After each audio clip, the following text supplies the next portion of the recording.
അടയാളം ആവശ്യമില്ലാത്ത ആൾക്കാർ വെറും ഒരു 5% മാത്രമേ ഉള്ളൂ. ബാക്കി 95% അടയാളം ആവശ്യമുണ്ട്. അപ്പം നമുക്കെല്ലാവർക്കും അടയാളം ആവശ്യമുണ്ട്. കാര്യം അടയാളം ആവശ്യമില്ലാത്ത സാഹചര്യം വന്നാൽ പരിശുദ്ധാത്മാവ്, ഇപ്പം നമ്മൾ ഈ ദിവസം എന്ന് വെച്ച് കഴിഞ്ഞാൽ ഒരു കുട്ടി, അവർ കുറച്ച് ഇൻ്റലിജൻ്റാണ്. ഈ കുട്ടി ഉടമ്പടി എടുത്തതിന് ശേഷം പിന്നീട് പരിശുദ്ധ കുർബാന സ്വീകരിക്കുമ്പോഴൊക്കെ കരയാൻ തുടങ്ങും. ഉടമ്പടിയുടെ ധ്യാനം കേട്ടാൽ തന്നെ, ഇത് ഈ മൊബൈലിൽ ധ്യാനം കേട്ടാൽ മതി, അപ്പം കരയാൻ തുടങ്ങും. ബൈബിളൊക്കെ വായിച്ചാൽ അപ്പം ബൈബിളിൽ കണ്ണുനീര് വീഴും. അതെന്താ പ്രശ്നം വെച്ച് കഴിഞ്ഞാൽ, ഈ പരിശുദ്ധാത്മാരുടെ വരദാനങ്ങളിൽ നമുക്കറിയാം ഭാഷാവരം, അതുപോലെ തന്നെ രോഗശാന്തി വരം, വിശ്വാസവരം, നമുക്ക് ദൈവത്തിൽ നിന്ന് കിട്ടുന്നതെല്ലാം നമ്മൾക്ക് കിട്ടുന്ന വരങ്ങളെന്ന് പറയണത് ബിബ്ലിക്കൽ ആയിട്ടുള്ള ഗിഫ്റ്റുകൾ. അതിന് ഗ്രേസ് എന്നല്ല പറഞ്ഞത്, ഗിഫ്റ്റ് എന്നാണ് പറയണത്. പരിശുദ്ധാത്മാവിൻ്റെ വരങ്ങളെ gift of the holy spirit എന്നാണ് പറയണത്. മലയാളത്തിൽ തർജ്ജമ ചെയ്തിരിക്കുന്നത് സമ്മാനമൊന്നല്ല, ദാനമൊന്നല്ല, മറിച്ച് വരങ്ങളും ദാനങ്ങളും നമ്മൾ പറയും. പൊതുവെ രണ്ടും കൂടി കൂട്ടിച്ചേർത്ത് പറയും. പക്ഷേ ഇംഗ്ലീഷിൽ ഗിഫ്റ്റ് എന്ന് പറയും. എന്നുവെച്ചാൽ വരം, അതായത് പരിശുദ്ധാത്മാവ് ഭാഷാവരത്തോടെ സംസാരിക്കാൻ കഴിയുന്നത് ഗിഫ്റ്റാണ്. അത് ഗിഫ്റ്റ് ഓഫ് ടങ് എന്ന് പറയും, നാവിൻ്റെ വരമെന്ന് പറയും. നമ്മൾ പ്രാർത്ഥിച്ച് വരുമ്പോൾ പെട്ടെന്ന് പ്രാർത്ഥനയുടെ കൺട്രോൾ പോകും. എന്നിട്ട് പരിശുദ്ധാത്മാവ് നമ്മളിലൂടെ ലല്ലബീസ് പറയാൻ തുടങ്ങും. എന്ന് വെച്ച് കഴിഞ്ഞാൽ നമ്മുടെ ഭാഷയ്ക്ക് പരിചയമില്ലാത്ത റിഥമാറ്റിക്, ചിലപ്പോൾ നോൺ റിഥമാറ്റിക് ആയിട്ടുള്ള സ്വരങ്ങൾ പുറപ്പെടുവിക്കും. പക്ഷെ അതിൻ്റെ ഒരു പ്രോബ്ലം എന്ന് പറയണത്, അതിന് അടുത്ത് പൗരസപ്പോസം പറയും, അങ്ങനെ ഒരു ആർക്കെങ്കിലും ഗിഫ്റ്റ് ഓഫ് ടങ് കിട്ടിയാൽ അത് ജനങ്ങൾക്ക് കർത്താവ് അതിലൂടെ കമ്മ്യൂണിക്കേറ്റ് ചെയ്യുന്നുണ്ട്. അതുകൊണ്ട് അടുത്തിരിക്കുന്ന ആളിനത് വ്യാഖ്യാനിക്കാനുള്ള വരം ഉണ്ടാവും. അപ്പോൾ അയാളത് പറയണം. വ്യാഖ്യാനിക്കാൻ വരമില്ല ഉള്ള ആരും ആ കമ്മ്യൂണിറ്റിയിൽ ഇല്ലെങ്കിൽ ഭാഷാവരക്കാരൻ നാവടക്കി ഇരിക്കുകയാണ് നല്ലതെന്ന് പറയും. അല്ല, പൗരസപ്പോസിൻ്റെ കൊറിന്ത്യസ് ലേഖനത്തിലുള്ളതാണ്. അവന് ഗിഫ്റ്റ് ഓഫ് ദി ടങ് പോലെ തന്നെയാണ് അത്. നമുക്ക് വിശ്വാസവരം, ഫെയ്ത്ത് ഗിഫ്റ്റായിട്ട് കിട്ടും. നമ്മൾക്ക് ഫെയ്ത്ത് മെക്കാനിക്കലായിട്ട് കിട്ടുന്നുണ്ട്. ഫെയ്ത്ത് 2-3 തരത്തിലാണ് നമുക്ക് ഫെയ്ത്ത് വരണത്. വിശ്വാസം കേൾവി എന്ന് വരും, അല്ലേ? കേൾവി യേശുക്രിസ്തുവിനെ കുറിച്ചുള്ള പ്രസംഗങ്ങളിൽ നിന്ന് വരും. അതൊരു വരവാണ്. വിശ്വാസം എങ്ങനെ വരുന്നു, നമ്മളിലേക്ക് എങ്ങനെ വരണത്? വിശ്വാസം നമ്മളിലേക്ക് എങ്ങനെ വരണത്? ഒന്നെങ്ങനെ വരണത്? വിശ്വാസം കേൾവി എന്ന്. പിന്നെന്താണ്? കേൾവി യേശുക്രിസ്തുവിനെ കുറിച്ചുള്ള അറിവിൽ നിന്ന്, അല്ലെങ്കിൽ പ്രസംഗത്തിൽ നിന്ന് ആണ് വിശ്വാസം വരണത്. ഇനി വിശ്വാസം ഗിഫ്റ്റായിട്ട് വരും. കാരണം ഇതൊരു പ്രാഥമിക, ഇപ്പം നമ്മൾ ഒരു 10ാം ക്ലാസ് വരെയൊക്കെ പഠിക്കണ പോലെ തന്നെയാണ് വിശ്വാസം. കേൾവി എന്ന്, കേൾവി യേശുക്രിസ്തുവിനെ കുറിച്ചുള്ള അറിവിൽ നിന്ന്, ഇങ്ങനെ ബൈബിൾ വായിക്കുകയും ബൈബിൾ പ്രസംഗം കേൾക്കുകയും ചെയ്യുന്നതനുസരിച്ച് കൊണ്ട് നമുക്കൊരു വിശ്വാസം നമ്മൾ രൂപപ്പെട്ട് പതുക്കെ വരും. ഭയങ്കര സ്ലോ പ്രോസസ്സാണ് വിശ്വാസം. കേൾവി എന്ന് വരുന്നത് സ്ലോ പ്രോസസ്സാണ്. പക്ഷേ ഉള്ളത് ഉരുക്കായിട്ട് നല്ല ബലമായിട്ടിരിക്കും. അതാണ് ആ വിശ്വാസത്തിൻ്റെ പ്രശ്നം. അതായത് വിശ്വാസം കേൾവി എന്ന് വരണത്.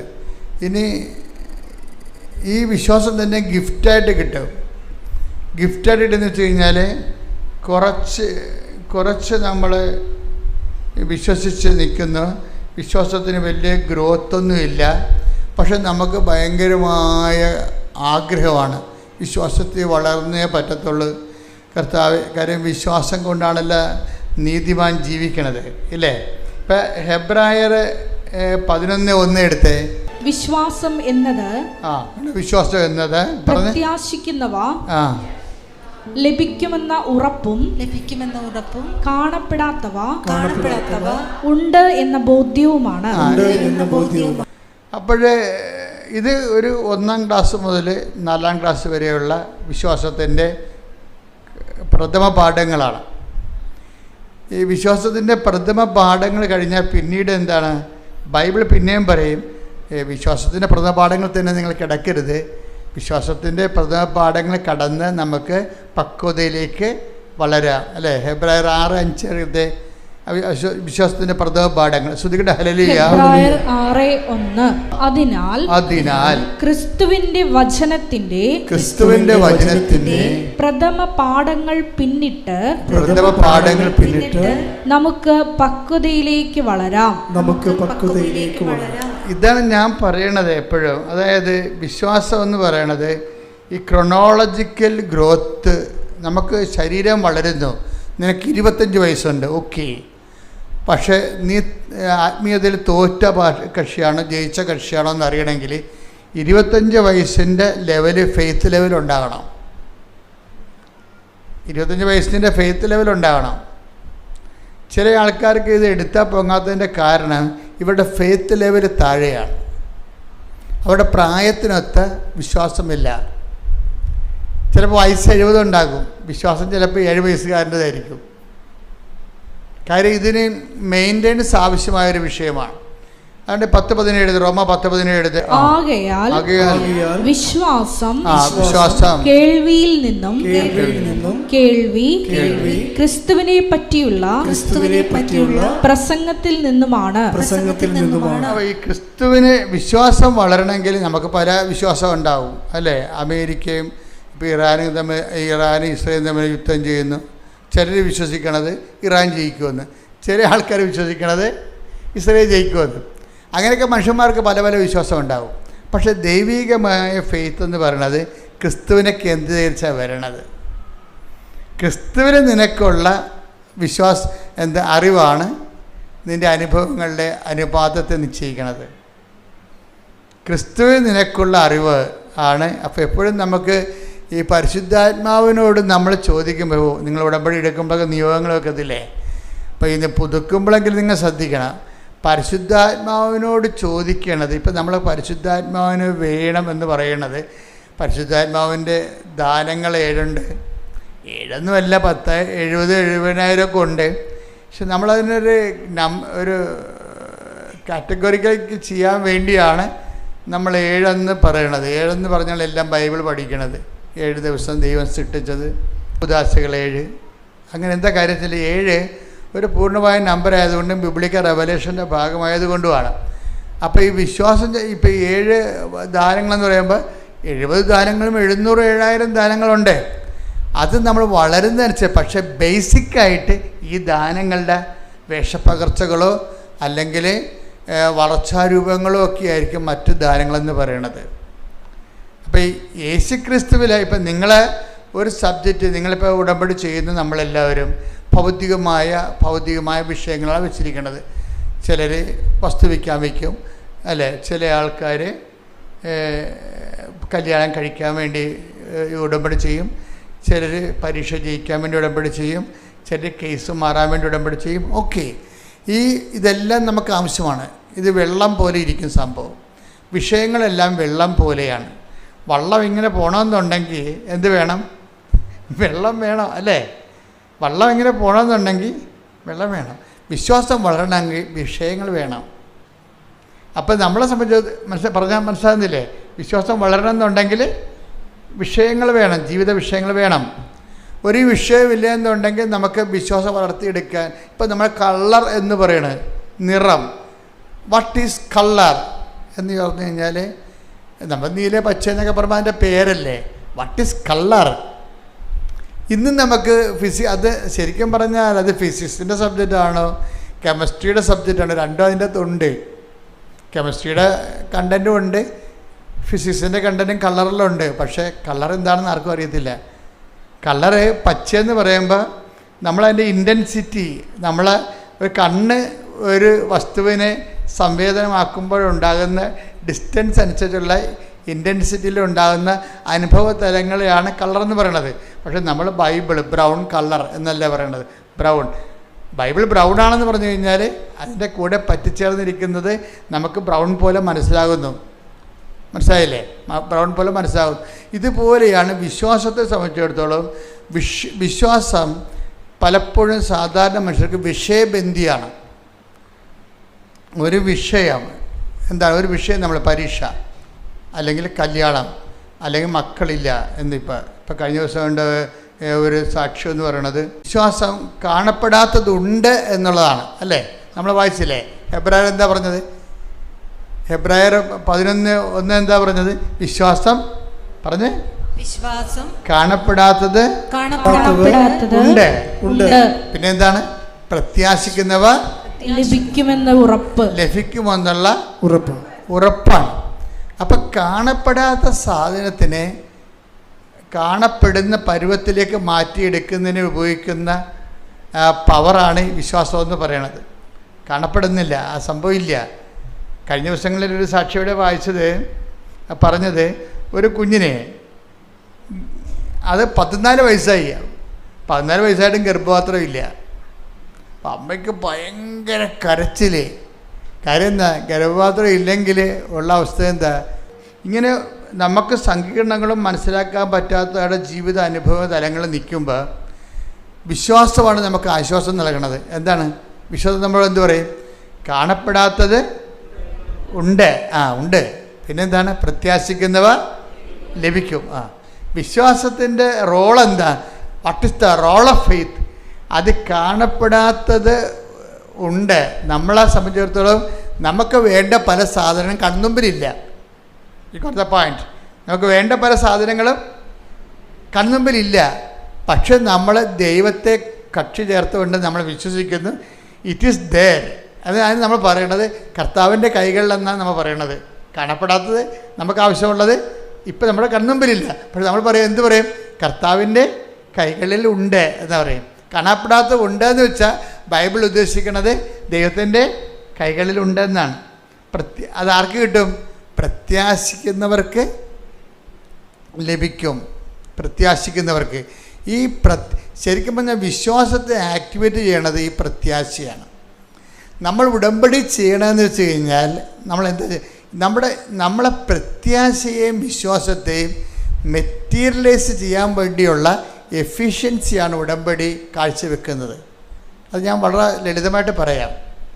ബുദ്ധിയുള്ളവരും കുറച്ചുകൂടി വിദ്യാഭ്യാസം കൂടുതലുള്ളവരും അച്ഛൻ ആദ്യം പറഞ്ഞ ഫോളോ ചെയ്യണം.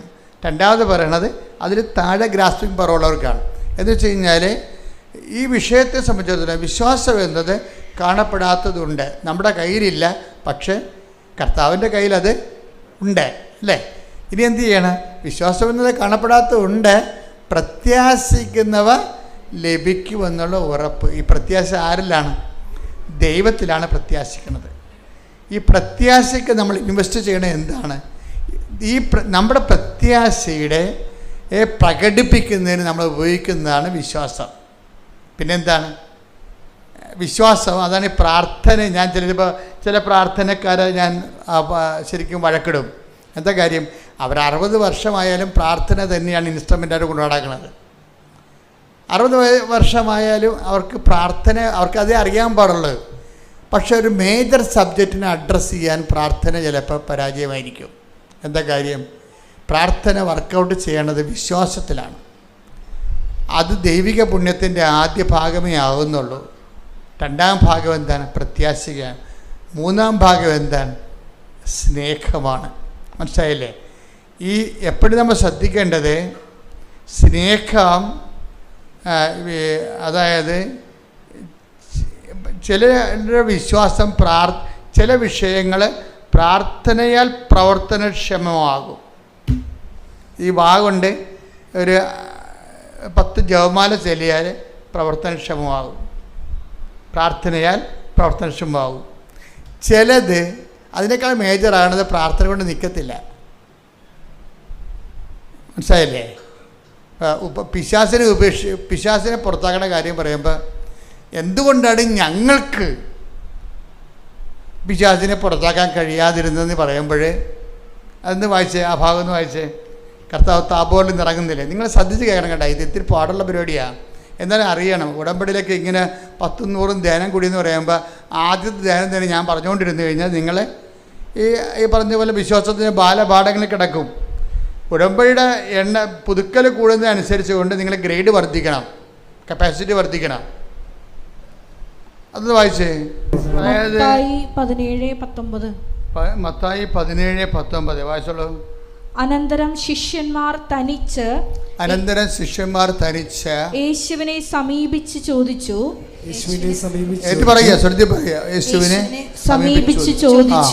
എന്തുകൊണ്ടാണ് അതിനെ ബഹിഷ്കരിക്കാൻ ഞങ്ങൾക്ക് കഴിയാതെ പോയത്?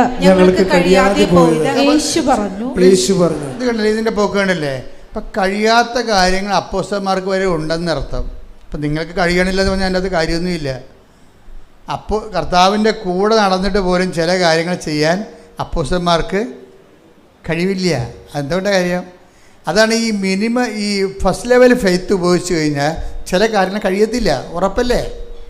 ഫസ്റ്റ് ലെവൽ ഫെയ്ത്ത് ഉപയോഗിച്ചാൽ ചില കാര്യങ്ങൾ അപ്പോസ്തലന്മാർക്ക് പോലും കഴിയത്തില്ല. എന്നിട്ട് ഈശോ പറയും, നിങ്ങളെ ഇങ്ങനെയുള്ള ഇതിൻ്റെ ഗ്രേഡ് കൂടിയ സംഭവമാണ്. ഈ ഗ്രേഡ് കൂടിയ സംഭവങ്ങളെ അഭിമുഖീകരിക്കുമ്പോൾ നിങ്ങളുടെ വിശ്വാസം പോരാതെ വരും. പിന്നെ എന്ത് ചെയ്യണം? പ്രാർത്ഥന വേണം. പിന്നെ എന്ത് ചെയ്യണം? ചിലത് പ്രാർത്ഥന കൊണ്ടും ശരിയാകത്തില്ല. എന്താ കാര്യം? ചില കയ്യെഴുത്ത് പ്രതികളിൽ പ്രാർത്ഥന കൊണ്ടല്ലാതെ കിടക്കുന്നുണ്ടെങ്കിലും ചില കയ്യെഴുത്ത് പ്രതികളിൽ കിടക്കണ എന്താണ്? നമ്മളെ അതായത് മൊബൈലിൽ കാണത്തില്ല അത്. അതായത് മത്തായി 17 ബൈബിളിലെ മത്തായി 17 അധ്യായത്തിൻ്റെ താഴെ ടിപ്പണിയിലുണ്ട്, അതായത് ഫുഡ് നോട്ടിലുണ്ട്. എന്താ പറഞ്ഞിരിക്കുന്നത്? ചില കയ്യെഴുത്ത് പ്രതികളിൽ 17 അധ്യായം 21 വാക്യമായി പ്രാർത്ഥനയും ഉപവാസവും വഴി അല്ലാതെ ഈ വരകത്തെ പുറത്താക്കാനാവില്ല എന്ന് ചേർത്ത് കാണുന്നു. Praise the Lord. അപ്പം ചില ബന്ധനങ്ങൾ അഴിക്കണമെങ്കിൽ പ്രാർത്ഥന മാത്രം പോരാ, പിന്നെന്ത് വേണം? ഉപവാസം വേണം. മനസ്സിലായില്ലേ? അതാണ് ഈ ഉടമ്പടിയിൽ ഉപവാസം ചേർത്തിരിക്കുന്ന കാര്യം. മേജർ കാര്യങ്ങളെ പൊക്കിയെടുക്കാൻ വേണ്ടിയാണ്, ബലം കിട്ടാൻ വേണ്ടിയാണ്. ഇപ്പം 5 കിലോ പൊക്കണമെങ്കിലും 10 കിലോ പൊക്കണമെങ്കിലും ഒരേ ബലം മതിയാണ്. 5ാം ക്ലാസ്സുകാരൻ ചിലപ്പോൾ 5 കിലോ പൊക്കും. പക്ഷേ 5 കിലോ അവന് 10 കിലോ അവന് പൊക്കേണ്ടി വന്നു കഴിഞ്ഞാൽ എന്ത് ചെയ്യും? പൊക്കത്തില്ല. അപ്പോൾ എന്ത് ചെയ്യും? 10ാം ക്ലാസ്സുകാരൻ അവൻ്റെ ബോഡി വെയിറ്റ് 10ാം ക്ലാസ്സിൻ്റെ ശരീരപ്രകൃതിയുള്ള ആളിന് അത് പൊക്കാം. അപ്പോൾ വിശ്വാസം നമ്മുടെ നമ്മുടെ ശരീരത്തിൻ്റെ വയസ്സ് വളരണ പോലെ വിശ്വാസം വളരണം എന്നുണ്ടാകുന്ന നോക്കണം. നമ്മളെപ്പോഴും എൻ്റെ കൂടെ ആപ്പിള്ളി എന്നും പറഞ്ഞുകൊണ്ട് ഒരു ബ്രദറുണ്ടായിരുന്നു. ഞാൻ എൻ്റെ ജീവിതത്തിൽ അയാളെക്കുറിച്ച് എഴുതിയിട്ടുണ്ട്. അപ്പോൾ ഞങ്ങൾ രണ്ടും കൊന്തയെല്ലാം നിൽക്കും. സെമിനാരി ഇംഗ്ലീഷ് കൊന്ത. ഇപ്പോൾ കൊന്തയിലുള്ള സമയത്ത് ഈ ആപ്പിളിയുടെ കയ്യിലൊരു കൊന്ത ഉണ്ടാകും, എൻ്റെ കയ്യിലും കൊന്ത ഉണ്ടാകും. ഞാനിങ്ങനെ അച്ഛന്മാരെ പേടിച്ചും ദൈവത്തിനെ പേടിച്ചുമൊക്കെ കൊന്തയെല്ലാം വൃത്തിമേനയായിട്ട് ചൊല്ലിക്കൊണ്ടിരിക്കുകയാണ്. ആപ്പിളിൻ്റെ എന്ന് വെച്ചാൽ ആപ്പിളിൻ്റെ മെയിൻ പരിപാടി ഞങ്ങൾക്കവിടെ സെമിനാരി ബാസ്കറ്റ് കളിക്കാം, ഫുട്ബോൾ കളിക്കാം, അതുപോലെ തന്നെ കരാട്ടയ്ക്ക് പോകാം. എന്ത് വേണമെങ്കിലും വൈകുന്നേരം 5 മണിക്ക് 1 മണിക്കൂർ എന്ത് വേണമെങ്കിലും ചെയ്യാം. ഫിസിക്കലായിട്ട് എക്സസൈസിൻ്റെ ടൈമാണ്. ആപ്പിളിൽ ഇതൊന്നും പോകത്തില്ല. ആപ്പിൾ ജിംനേഷ്യത്തിലേ പോകത്തുള്ളൂ. ആ സമയത്ത് ആപ്പിളിൻ്റെ ജിംനേഷ്യത്തിലേ പോകത്തുള്ളൂ. അപ്പോൾ ആപ്പിൾ എന്നാ ചെയ്യണമെന്ന് വെച്ചാൽ ഇത് കുളിച്ച് കഴിഞ്ഞിട്ട് ഈ ജിംനേഷ്യത്തിൽ പോയിട്ട് വന്നിട്ട് കുളിക്കും. ശരീരം തണുത്ത് കഴിയുമ്പോൾ കുളിച്ച് വന്നിട്ട് ഞങ്ങളെല്ലാം പിന്നെ കൊന്തക്ക് കയറും. കൊന്തക്ക് കയറുന്ന സമയത്തെല്ലാം ആപ്പിളി ജിംനേഷ്യത്തിൽ ഇരിക്കുന്ന സമയത്ത് കണ്ണാടി വെച്ചുകൊണ്ട് ഏത് മസിലാണ് പൊങ്ങിയത്, ഏതാണ് താന്നത്, വയറിൽ എത്ര മസിൽ വന്ന്, 6 പാക്ക് വന്നാൽ ഇപ്പം 4 വന്നുള്ള 5 വന്നാന്നൊക്കെ നോക്കിക്കൊണ്ടിരിക്കും. കണ്ണാടി നോക്കത്തില്ലേ? അതുപോലെ ഈ കൊന്തയിലുള്ള സമയത്ത് കണ്ണാടി നോക്കാൻ പറ്റത്തില്ലല്ല. കൊന്തയിലുള്ള സമയത്ത് ശരീരം ഇവിടം വരെ ഉടുപ്പിട്ടിരിക്കുകയല്ലേ. ആപ്പിൾ നോക്കണമെന്ന് വെച്ചാൽ ഈ മസിൽ ചുരുട്ടി എന്നെ കാണിക്കും കൊന്തയിട്ടൊക്കെ. ഇതിനെതിരെ മസിൽ എന്നുവെച്ചാൽ എൻ്റെ കയ്യിൽ മസിലൊന്നും ഇല്ലല്ലോ. ആപ്പിളിൻ്റെ കയ്യിൽ 5-6 മസിലുണ്ട്. അതിങ്ങനെ ഡംബൽസ് പിടിച്ച് മസിലുണ്ടാക്കിയതാണ്. ഇപ്പോൾ നന്മ പറയുന്നത് ജല്ലിക്കെട്ടിക്കുന്ന സമയത്ത് പരിശുദ്ധം പറഞ്ഞ് ചെല്ലുമ്പോൾ ആപ്പിളി കൈ ചുരുട്ടി എന്നെ കാണിക്കും.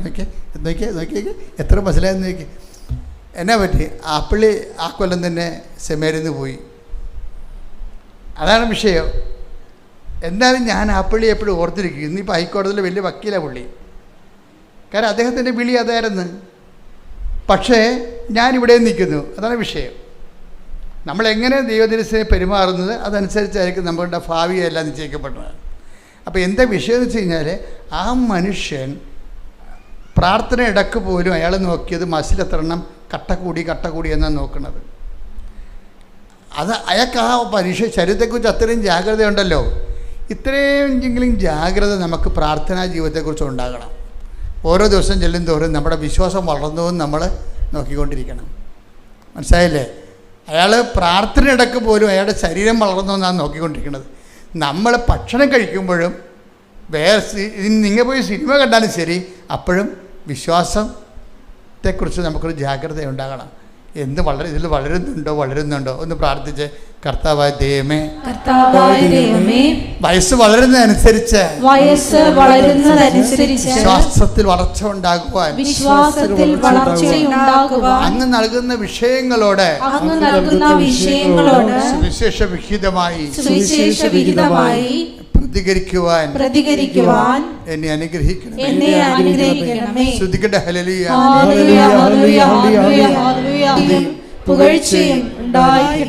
അതായത് നമ്മളിപ്പോൾ സംസാരിച്ചുകൊണ്ടിരിക്കുന്നത് വിശ്വാസത്തിൻ്റെ വളർച്ചയുടെ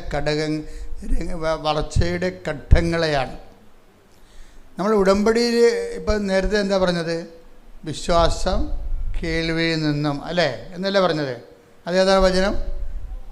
റോമ 10:17. വിശ്വാസം കേൾവിയിൽ നിന്നും, കേൾവി യേശുക്രിസ്തുവിനെ കുറിച്ചുള്ള പ്രസംഗത്തിൽ നിന്നും. അതാണ് ഈ പ്രഥമ പാഠം എന്ന് പറയണത്. വിശ്വാസത്തിൻ്റെ പ്രഥമ പാഠമാണ്. ഇനി എന്താ പറയുന്നത്? വിശ്വാസം കേൾവി എന്ന് പറയുമ്പോൾ അറിവാണ്. മനസ്സിലായില്ലേ? വിശ്വാസം അറിവിൽ നിന്ന്, യേശുക്രിസ്തുവിനെ കുറിച്ചുള്ള അറിവിൽ നിന്ന് കിട്ടിയാൽ കുറച്ച് നമുക്ക് ഈ അറിവ് വെച്ച് പ്രാർത്ഥിക്കാൻ പറ്റും. മനസ്സിലായി? വിശ്വാസം കേൾവി എന്ന് പറയുമ്പോൾ നമ്മൾ വിശ്വാസം ക്രിസ്തുവിനെ കുറിച്ചുള്ള പ്രസംഗം എന്ന് പറയുമ്പോൾ ക്രിസ്തുവിനെ കുറിച്ചുള്ള അറിവാണത്, അല്ലേ? അപ്പോൾ ബൈബിൾ വായിച്ചാലും ബൈബിൾ പ്രസംഗം കേട്ടാലും നമുക്ക് എന്താ സംഭവിക്കണത്? യേശുക്രിസ്തുവിനെ കുറിച്ചുള്ള അറിവ് കിട്ടും, ഇല്ലേ? അങ്ങനെ വിശ്വാസം അറിവിൽ നിന്നും, അപ്പോൾ വിശ്വാസം അറിവിൽ നിന്നും, ഈ അറിവ് വെച്ച് നമുക്ക് എന്ത് ചെയ്യാൻ പറ്റും? അറിവ് വെച്ച് നമുക്ക് പ്രാർത്ഥിക്കാൻ പറ്റും, ഇല്ലേ? അത് ലെവലാണ്. പക്ഷെ പ്രാർത്ഥന കൊണ്ട് ചില കാര്യങ്ങൾ നടക്കത്തില്ല. അതിനെന്ത് ചെയ്യണം?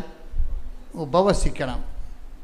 അതാണ് 17:21. പ്രാർത്ഥന കൊണ്ടും ചില ഗ്രേഡുകൾ, അതായത് ചില ബന്ധങ്ങൾ, ആ പിശാചിനെ ഒഴിപ്പിക്കാൻ 10 ദിവസത്തിന് പോലും കഴിഞ്ഞില്ല. അപ്പോൾ അവർ ചോദിച്ച ഒരു പ്രോബ്ലം ഉണ്ടല്ലോ, കർത്താവിനോട് ചോദിച്ചേ, കർത്താവ്, എൻ്റെ വിശ്വാസ വളർച്ചയിലൊരു പ്രോബ്ലം ഉണ്ട്, എന്തുകൊണ്ടാണ് ഞങ്ങൾക്കതിനെ ഒഴിപ്പിക്കാൻ ആ ഒരു പ്രശ്നത്തിൽ നിന്ന് രക്ഷപ്പെടാൻ കഴിയാതിരുന്നത്? അപ്പം നിങ്ങൾ പല പ്രശ്നങ്ങൾ എഴുതിയിട്ടില്ലേ ഉടമ്പടിയിലെയും, ഇല്ലേ? ചിലത് നിങ്ങൾക്ക് നടക്കത്തില്ല. അതെന്താ കാരണം? അതാണ് അപ്പോസ്തലന്മാർ ചോദിക്കണത്, എന്തുകൊണ്ടാണ് ഞങ്ങൾക്കതിനെ ഒഴിപ്പിക്കാൻ കഴിയാതിരുന്നതുകൊണ്ട്? അപ്പോൾ കർത്താവ് എന്താ പറയണത്? നിങ്ങൾക്ക് വിശ്വാസം കുറവേ ഉള്ളതാണ് കാരണം, അല്ലേ? അതിന് മറുപടി പറഞ്ഞത് എന്താണ്? 17:20. യേശു പറഞ്ഞു നിങ്ങളുടെ അല്പവിശ്വാസം കൊണ്ട് തന്നെ. അപ്പോൾ എന്താ പ്രശ്നം? ഈ പ്രാർത്ഥനയിലൂടെ ആക്ടിവേറ്റ് ചെയ്യുന്ന ഫെയ്ത്ത്, അതായത് പ്രഥമ പാഠം എന്താണ്? വിശ്വാസത്തിൻ്റെ പ്രഥമ പാഠം എന്ന് പറഞ്ഞിട്ടില്ലേ? അതായത് അത് ഹെബ്രായർ എത്രയാണ്? 6. ഹെബ്രായർ 6:1 വായിച്ചേ. അതിനാൽ ക്രിസ്തുവിന്റെ വചനത്തിന്റെ പ്രഥമ പാഠങ്ങൾ പിന്നിട്ട് നമുക്ക് പക്വതയിലേക്ക് വളരാം. ഈ പ്രശ്നങ്ങൾ അധികരിക്കുന്നതിൻ്റെ ഉദ്ദേശം നമ്മളിങ്ങനെ ഫെയ്ത്ത് മച്യൂരിറ്റിയിലേക്ക് ദൈവം വളർത്തുകയാണത്.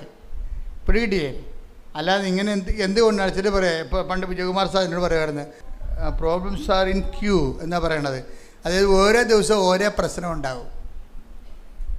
എത്ര പ്രാർത്ഥനയ്ക്ക് കുഴപ്പമൊന്നുമില്ല, വിശുദ്ധ ജീവിതത്തിനും കുഴപ്പമില്ല, പക്ഷേ പ്രശ്നം ഒഴിഞ്ഞിട്ട് നേരം ഉണ്ടാകത്തില്ല. അപ്പോൾ നമ്മളവർക്ക് അയ്യോ ഞാൻ ഇത്രയും പ്രാർത്ഥിക്കണമല്ലോ, എന്നിട്ട് എന്താണ് പിന്നെയും പ്രശ്നം തന്നെ? നമ്മളെന്താ ചെയ്യണത്? പിന്നെയും പ്രശ്നം ഉണ്ടാകാതിരിക്കാനാണ് നമ്മൾ ഈ ഉടമ്പടി എടുത്തിരിക്കുന്നത്. പിടിയിട്ടില്ലേ? നമ്മൾ പ്രാർത്ഥിക്കുന്നതിൻ്റെ ഉദ്ദേശം എന്താണ്? പിന്നെയും പ്രശ്നം ഉണ്ടാകാതിരിക്കാനാണ്. പക്ഷെ ചിലർ പറയും, അച്ഛാ നമുക്ക് ഈ പ്രാർത്ഥിക്കുന്നതോറും പ്രശ്നമാണല്ലേ അച്ഛാന്ന് ചോദിക്കും. ആ ചിലർക്ക് എങ്ങനെ അപ്പോൾ പ്രാർത്ഥിക്കാതിരിക്കണമല്ലേ നല്ലതെന്ന് ചോദിക്കും. അതാണ് അവർ ഉദ്ദേശിക്കണത്. പ്രാർത്ഥിച്ചില്ല പിന്നെ പ്രശ്നമില്ലല്ല, പ്രാർത്ഥിക്കുമ്പോഴല്ലേ ഈ പ്രശ്നം ഉണ്ടാകണത്. ചിലർക്ക് പ്രാർത്ഥിക്കുന്നതോറും പ്രശ്നം ഉണ്ടാകും. അപ്പോസ്തലന്മാർക്ക് പ്രാർത്ഥിക്കുന്നതോറും പ്രശ്നം ഉണ്ടായി. എന്താ പ്രശ്നം ഉണ്ടായത്? നേരത്തെ അവർക്ക് വിശക്കണ പ്രശ്നങ്ങളുള്ളു. അത് വലിയോടത്ത് നോക്കി കട്ട് തിന്ന ചെയ്യുമ്പോൾ പത്രോസ് വരെ കണ്ടവൻ്റെ പുരയിടത്തിൽ നിന്ന് ഗോതമ്പ് കട്ടുന്ന പാർട്ടിയാണ്. അത് സാധാരണ മനുഷ്യരല്ലേ. അപ്പം അതുകൊണ്ട് അതൊന്നും ഈശോയ്ക്ക് അതൊന്നും പ്രശ്നമല്ലേ. പക്ഷേ അങ്ങനെയാണെങ്കിലും ആ ഒരു ഫെയ്ത്തിലൊന്നും അത് പുള്ളിക്ക് ഉപവാസം ഇല്ലാഞ്ഞിട്ടല്ല അങ്ങനെ ചെയ്തത്. അപ്പം ഈശോ എന്നാ പറഞ്ഞത് കഴിഞ്ഞാൽ ഇപ്പോൾ ഇറ്റ്സ് ഓക്കെ, പക്ഷേ ഒരു ഗ്രേറ്റർ പ്രോബ്ലം വന്നാൽ നീ ഗോതമ്പ് കട്ടുന്ന തീരത്തില്ല പ്രശ്നം. കാര്യം എന്താണ്? ഉപവസിക്കുക തന്നെ ചെയ്യണം.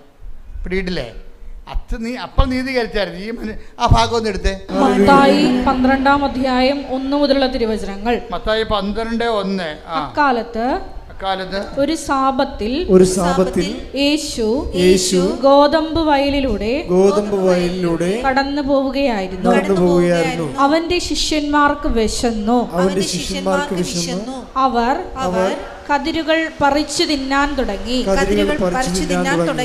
ഫരിസേയർ ഇത് കണ്ട് അവനോട് പറഞ്ഞു, നോക്കൂ, സാബത്തിൽ നിഷിദ്ധമായത് നിന്റെ ശിഷ്യന്മാർ ചെയ്യുന്നു. അവൻ പറഞ്ഞു, വിശന്നപ്പോൾ ദാവീദും അനുചരന്മാരും എന്താണ് ചെയ്തതെന്ന് നിങ്ങൾ വായിച്ചിട്ടില്ലേ? അവൻ ദൈവഭവനത്തിൽ പ്രവേശിച്ച് പുരോഹിതന്മാർക്കല്ലാതെ തനിക്കോ സഹചരന്മാർക്കോ ഭക്ഷിക്കാൻ അനുവാദമില്ലാത്ത കാഴ്ചയപ്പം ഭക്ഷിച്ചതെങ്ങനെ? അല്ലെങ്കിൽ സാബത്ത് ദിവസം ദേവാലയത്തിലെ പുരോഹിതന്മാർ സാബത്ത് ലംഘിക്കുകയും അതേസമയം കുറ്റമറ്റവരായിരിക്കുകയും ചെയ്യുന്നത് എങ്ങനെയെന്ന് നിങ്ങൾ നിയമത്തിൽ വായിച്ചിട്ടില്ലേ? എന്നാൽ ഞാൻ നിങ്ങളോട് പറയുന്നു, ദേവാലയത്തേക്കാൾ ശ്രേഷ്ഠമായ ഒന്ന് ഇവിടെയുണ്ട്. ഇതിൻ്റെ ഒരു വിഷയം എന്ന് പറഞ്ഞാൽ വളരെ ശ്രദ്ധിച്ചിരിക്കണേ. അതായത് ഇപ്പോഴും ഉപവാസത്തെ ഈശോ കോംപ്രമൈസ് ചെയ്യുകയാണ്. എന്താ കാര്യം? അവർക്ക് വിശന്ന് അവർ ഭക്ഷണം കഴിച്ചു.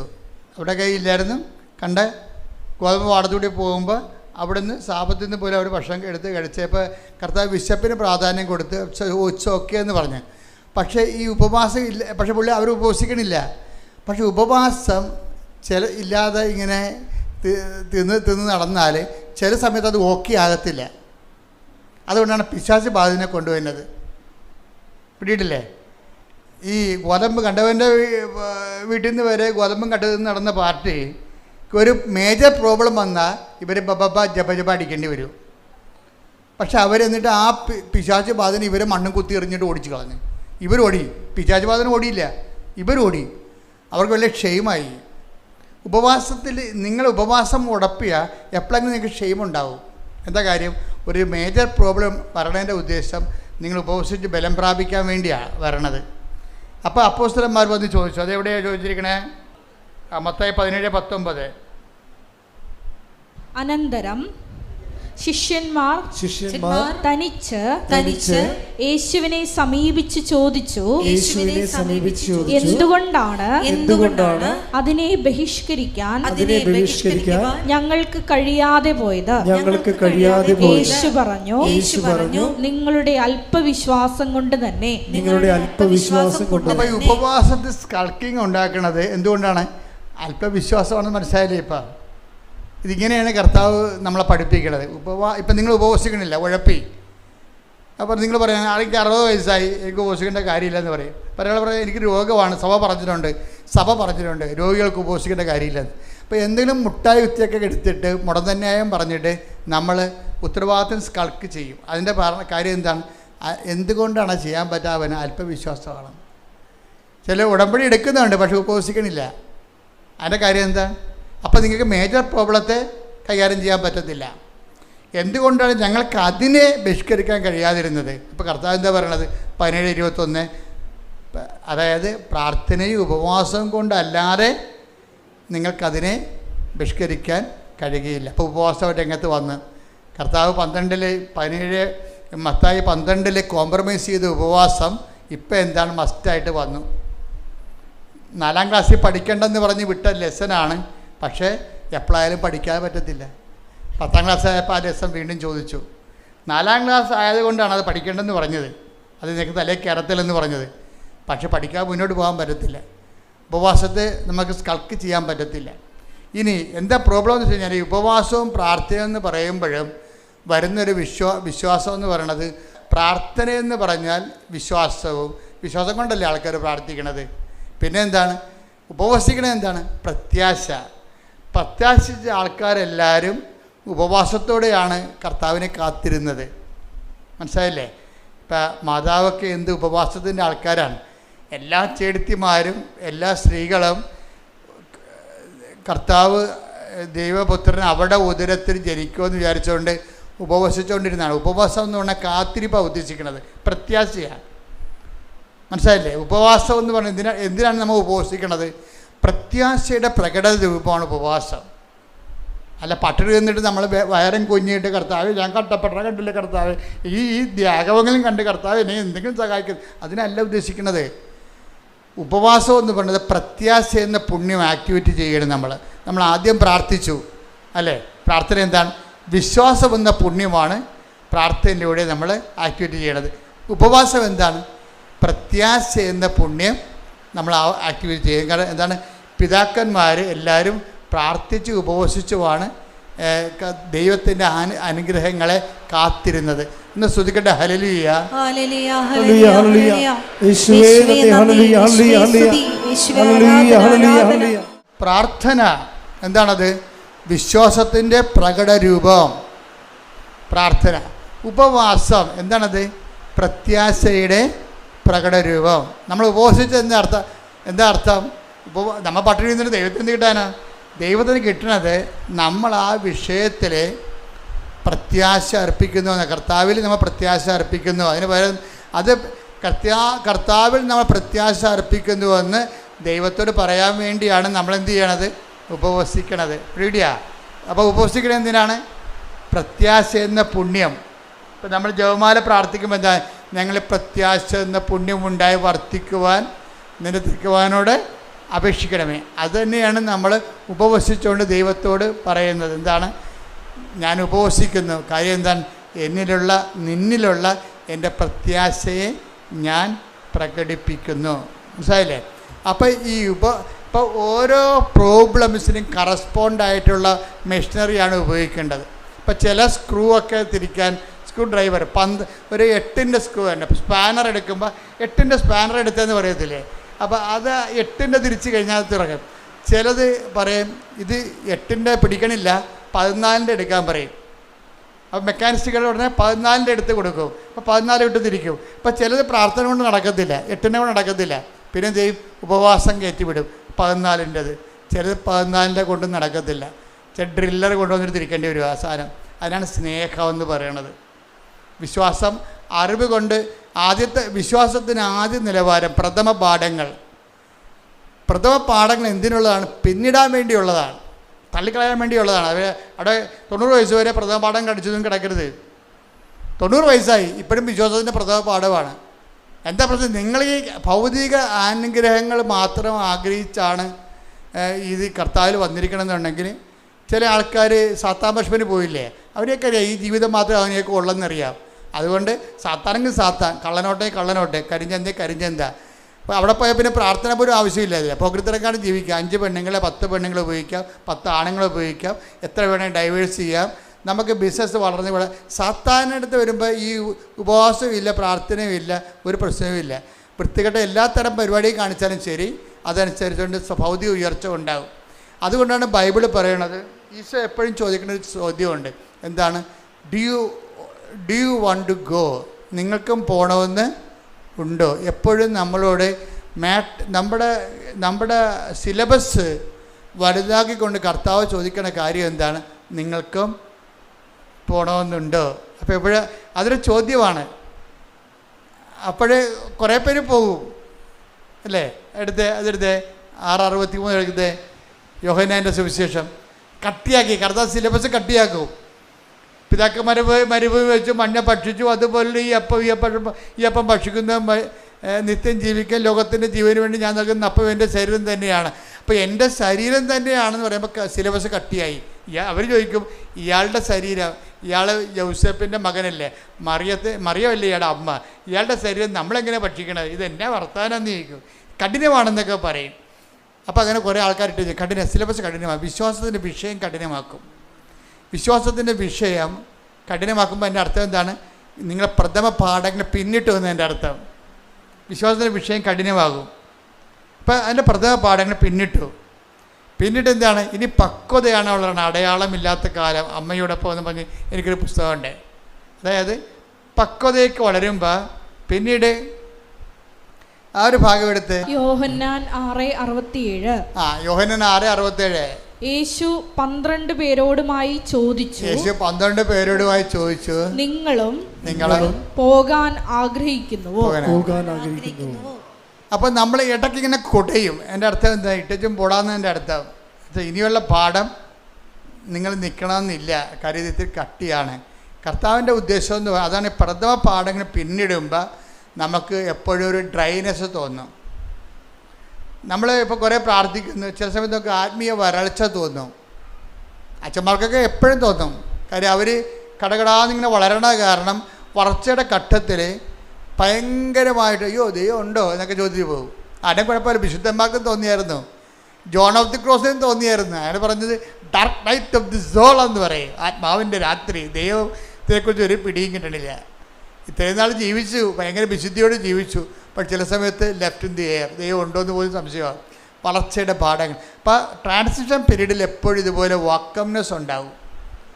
അതായത് നമ്മൾ വിശ്വാസത്തിൻ്റെ പ്രഥമ പാഠങ്ങൾ. ഇപ്പം നിങ്ങൾ ആദ്യം എന്താ ചെയ്യണത്? അറിവും പ്രാർത്ഥനയും.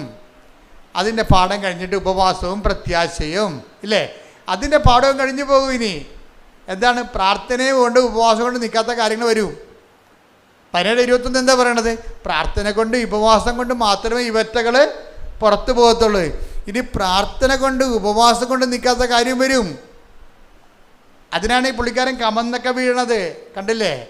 ഗെത്സെമനി കമന്ന് വീഴുകയാണ്. പ്രാർത്ഥന കൊണ്ട് നിൽക്കണില്ല അവിടെ, പിന്നെ ഉപവാസം കൊണ്ട് നിൽക്കണില്ല. ആൾ രണ്ടും പ്രാർത്ഥന കഴിഞ്ഞ് ഉപവാസം കഴിഞ്ഞ് വരികയാണ്. ആൾ ആദ്യം പെസഹായ്ക്ക് പോലും ആൾ ഉപവാസത്തിലായിരുന്നു. അത് കഴിഞ്ഞ് ഗെത്സെമനി പ്രാർത്ഥനയായിരുന്നു. പെസഹ കഴിഞ്ഞപ്പോൾ എഴുന്നേറ്റ് നിന്ന് പ്രാർത്ഥിച്ചു. മൊത്തം പ്രാർത്ഥന ഉപവാസമാണ്, പക്ഷെ നിൽക്കണില്ല. ഇനി എന്താണ് വിശ്വാസത്തിലേക്ക് വരണത്?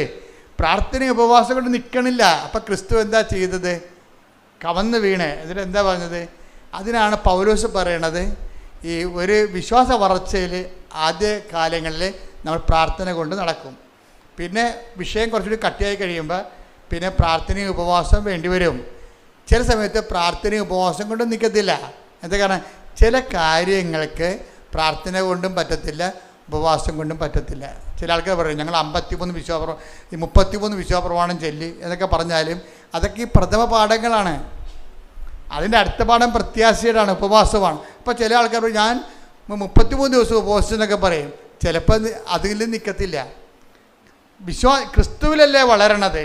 ക്രിസ്തുവിൽ വളരുന്ന അനുസരിച്ച് കൊണ്ട് ഇതുപോലുള്ള ചില കാര്യങ്ങളിൽ ഘട്ടം ഘട്ടമായിട്ട് വളർച്ച ഉണ്ടാകുമ്പോൾ എന്തു ചെയ്യും? ആദ്യം വിശ്വാസത്താൽ അതായത് അറിവ് കൊണ്ട് വിശ്വാസമൊക്കെ ഉണ്ടാകും. വിശ്വാസം കൊണ്ട് അതുപോലെ തന്നെ പ്രാർത്ഥനയൊക്കെ ഉണ്ടാകും, പ്രാർത്ഥനാ ജീവിതം. പിന്നെ ഉപവാസമുണ്ട്. പിന്നെ എന്താണ്? അതായത് വിശ്വാസം, പ്രത്യാശ. പിന്നെ എന്താ ഉള്ളത്? സ്നേഹമെന്നും സംഭവമുണ്ട്.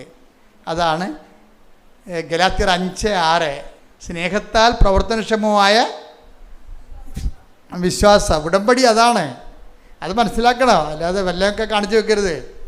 ഉടമ്പടി പ്രഥമ പാഠങ്ങൾ പിന്നിട്ട സംഭവമാണ്.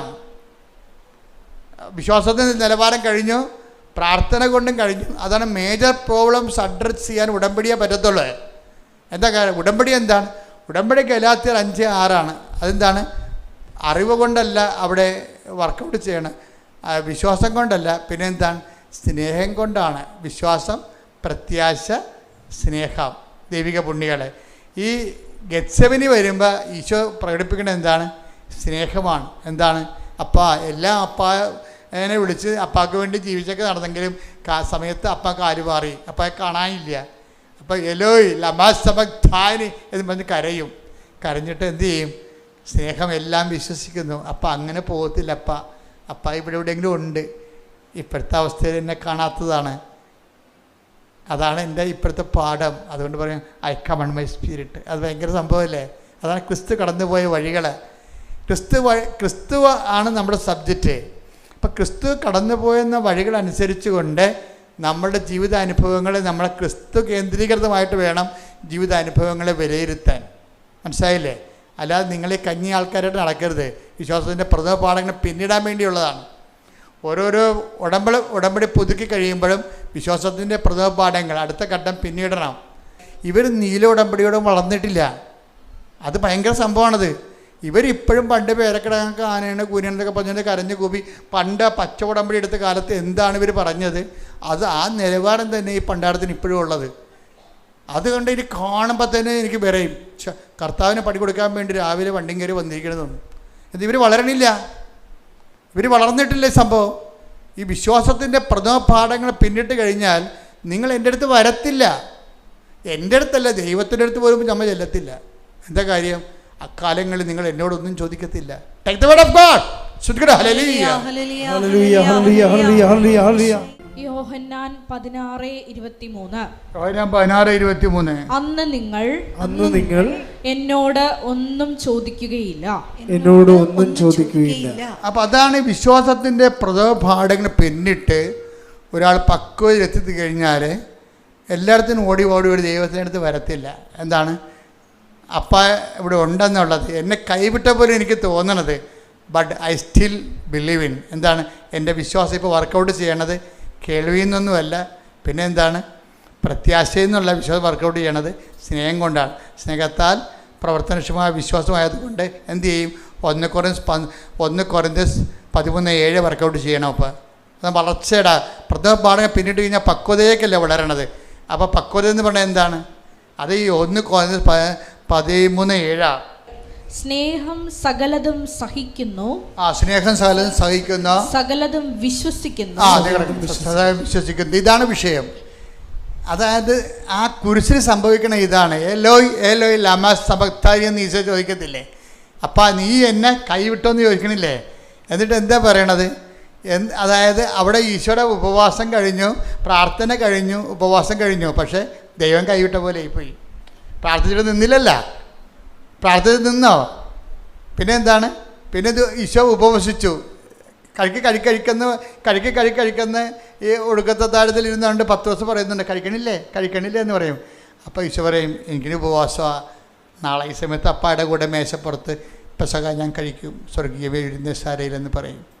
എന്നിട്ട് അവൻ എഴുന്നേരുന്നിട്ട് ഭയങ്കരമായൊരു സ്വസ്ത്രഗീതം ആലപിക്കും. എല്ലാവരും കൈയടിച്ച് പ്രാർത്ഥിച്ചുതിച്ച് പുറത്തു പോകും. കുറച്ച് കഴിയുമ്പോൾ അവൻ താഴെ വീഴും. എന്താ കാര്യം? ഇത്രയും പ്രാർത്ഥന ഉപവാസം ഉണ്ടെങ്കിലും അവന് അഭിമുഖീകരിക്കേണ്ട വിഷയത്തെ കൈകാര്യം ചെയ്യാൻ ഈ പ്രാർത്ഥനയ്ക്ക് ഉപവാസത്തിനും പറ്റണില്ല. അതാ വിഷയം. ആ വീണുപോയി. ആ വീണിട്ട് പിന്നെ അവൻ്റെ കയ്യിൽ നിന്ന് എല്ലാം വിട്ടുപോകണുണ്ട്. അവൻ ലോകത്തിൻ്റെ പാപത്തിൻ്റെ ശാപത്തിന് വേണ്ടി സ്വയം ഏറ്റെടുത്തപ്പോൾ അതിൻ്റെ വേദനയും നീറ്റലും എല്ലാം അവൻ അനുഭവിച്ചു. അവൻ കുറിച്ച് തൂങ്ങി തർക്കപ്പെട്ടു. അപ്പോൾ അവന് സങ്കടമായി. പ്രാർത്ഥന കൊണ്ട് ഉപവാസം കൊണ്ടും ഇതിനെ കുരിശിനെ അതിജീവിക്കാൻ പറ്റണില്ല. അപ്പോൾ എന്ത് പറഞ്ഞു? ഏലോയ് ലമാ സബക്താനി, എന്താണ് നീ എന്നെ ഉപേക്ഷിച്ചത്? അപ്പോൾ പരിശുദ്ധാത്മാവ് വിട്ടുപിരിയാതെ നിന്നിട്ട് പറഞ്ഞു, അപ്പയല്ലേ ഇപ്പം നീ കാണാതിരിക്കാനുള്ളത്, ഇനി 1 മിനിറ്റ് കഴിയുമ്പോൾ ഞാനും കൂടി പോകാൻ അപ്പ എനിക്ക് ആ കമാൻഡ് തന്നിട്ടുണ്ട്. അതുകൊണ്ട് ഞാനും പോകാൻ പോവുകയാണ്. നീ ഒരു പണി ചെയ്യണം. സ്നേഹം എല്ലാം വിശ്വസിക്കുന്നു. അപ്പ ഇവിടെ ഉണ്ടെന്ന് നീ വിശ്വസിക്കണം. എന്നിട്ട് നീ അപ്പായിക്ക് നിൻ്റെ ആത്മാവിനെ ഏൽപ്പിക്കണം. ഉടനെ അവൻ പറഞ്ഞു, പരിശുദ്ധാത്മാവ് ഇറങ്ങിപ്പോവുകയും ആ ഒറ്റ വാക്ക് ആ സമയത്ത് അവൻ പറഞ്ഞുകൊണ്ടിരുന്ന് ഐ കമൺ മൈ സ്പിരിറ്റ്. എന്നിട്ട് അവൻ തല വലത്തേക്ക് ചായച്ചു, ജീവൻ സമർപ്പിച്ചെന്ന് പറയും. ഇതാണ് സ്നേഹത്താൽ പ്രവർത്തനക്ഷമമായ വിശ്വാസം. കൈയടിക്കട്ടെ, ശ്രുതിക്കട്ടെ. ഹല്ലേലൂയ. വിഷയം എന്ന് പറയണത് ഉടമ്പടി എപ്പോഴും ടാർഗറ്റ് ചെയ്യുമ്പോൾ അതെന്താണ്? ഉടമ്പടി എന്താണ്? സ്നേഹത്താൽ പ്രവർത്തനക്ഷമമായ വിശ്വാസത്തിലേക്കുള്ള യാത്രയാണത്. അപ്പം അതുകൊണ്ട് എന്താ ചെയ്യണമെന്ന് പറഞ്ഞാൽ ചില കാര്യങ്ങളെ നമ്മൾ ആക്ടിവേറ്റ് ചെയ്യണമെങ്കിൽ നമ്മളുടെ പ്രാർത്ഥന പോരാതെ വരും, ഉപവാസം പോരാതെ വരും. മനസ്സിലായില്ലേ? എന്താ കാര്യത്തിൽ ഇപ്പോൾ ഒരു പിശാച് ബാധിതനെ കർത്താവ് ഉയർപ്പിച്ചല്ല, അല്ല അവനെ വിടുവിച്ചേ. അപ്പോൾ പിശാച് ബാധിതൻ പറഞ്ഞേ, നീ എവിടെ പോയാലും ഞാൻ നിന്നെ അനുഗമിക്കുമെന്ന് പറഞ്ഞു. അപ്പോഴെന്താ ഈശോ പറഞ്ഞത്? നീ എൻ്റെ കൂടെ വരണ്ട, വീട്ടിൽ പോടാന്ന് പറഞ്ഞു. എന്താ കാര്യം? അവന് കർത്താവിൻ്റെ കൂടെ വരാനുള്ള ഇവാഞ്ചലിസ്റ്റ്, ഈ സ്നേഹത്താൽ പ്രവർത്തനക്ഷമമായ വിശ്വാസത്തിലേക്ക് വരണമെന്നുണ്ടെങ്കിൽ ചിലത് കർത്താവിൻ്റെ കൂടെ നടക്കത്തില്ല. കർത്താവിൻ്റെ കൂടെ നടന്നാൽ നടക്കാനുള്ള യോഗ്യത ലഭിക്കത്തില്ല. കർത്താവിനോട് നടക്കുന്നതല്ല, നടക്കാനുള്ള യോഗ്യത ലഭിച്ചില്ല.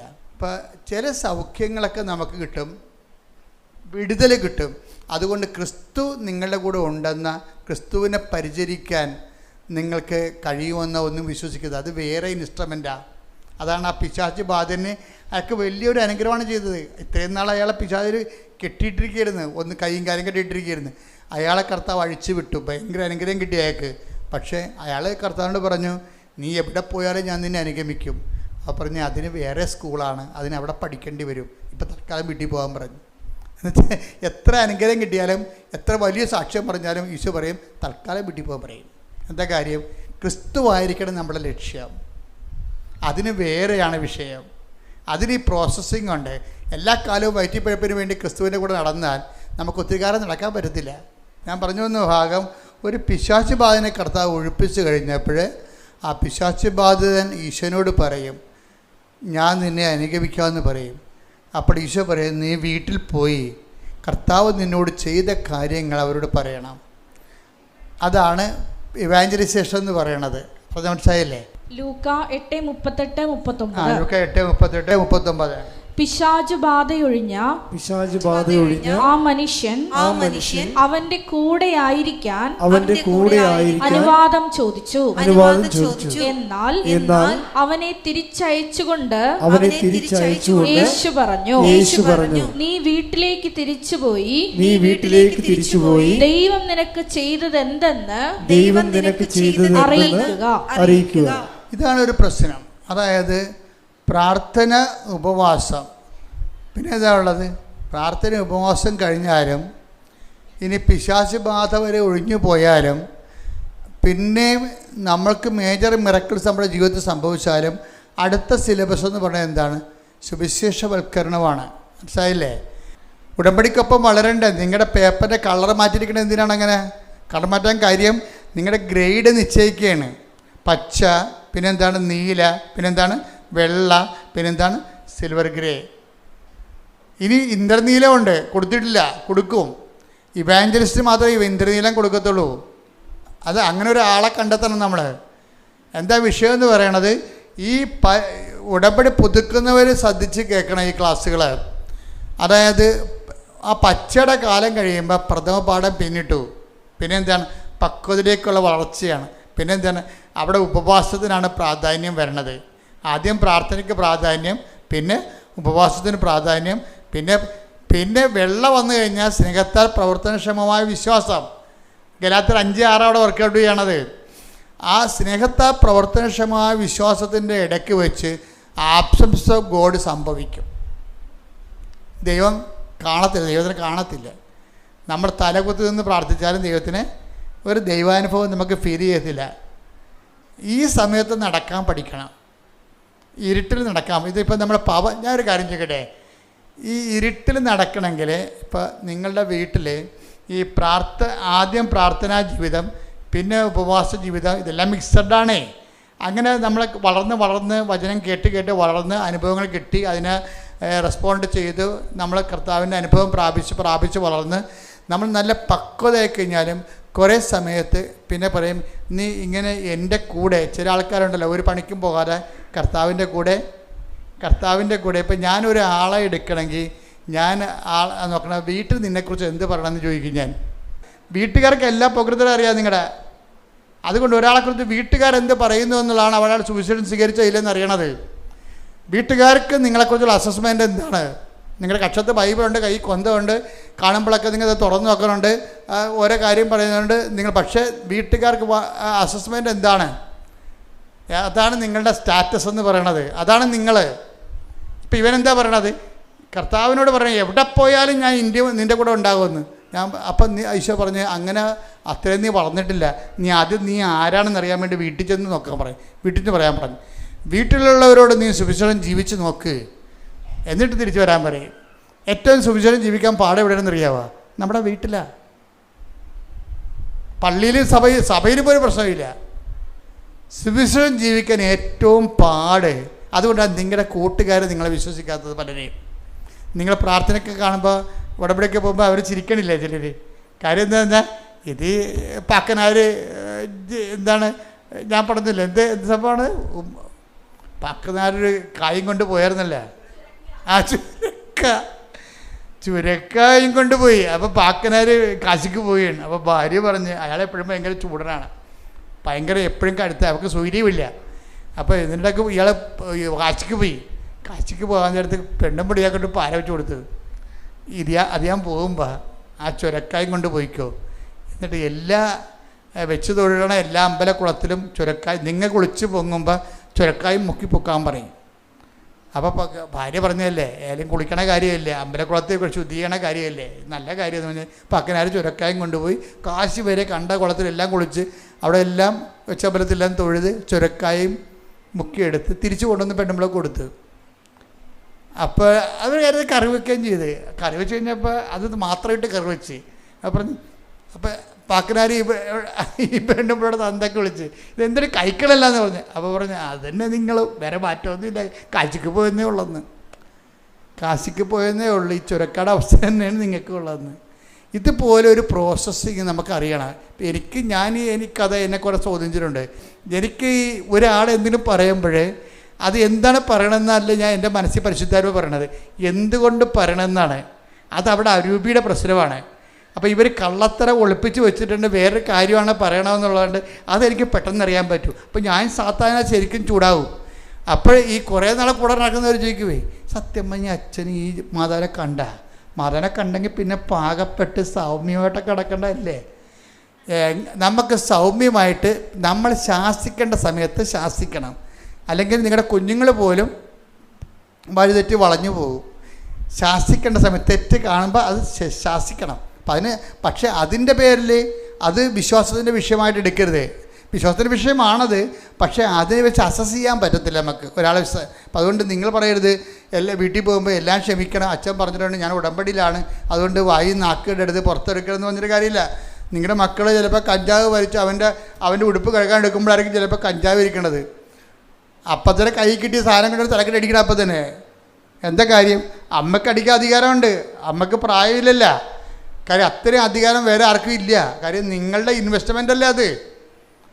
അപ്പോൾ അമ്മ ഉള്ളിടത്തോളം കാലം എത്ര പേരാണ് വിശുദ്ധിയോട് ജീവിക്കണത്?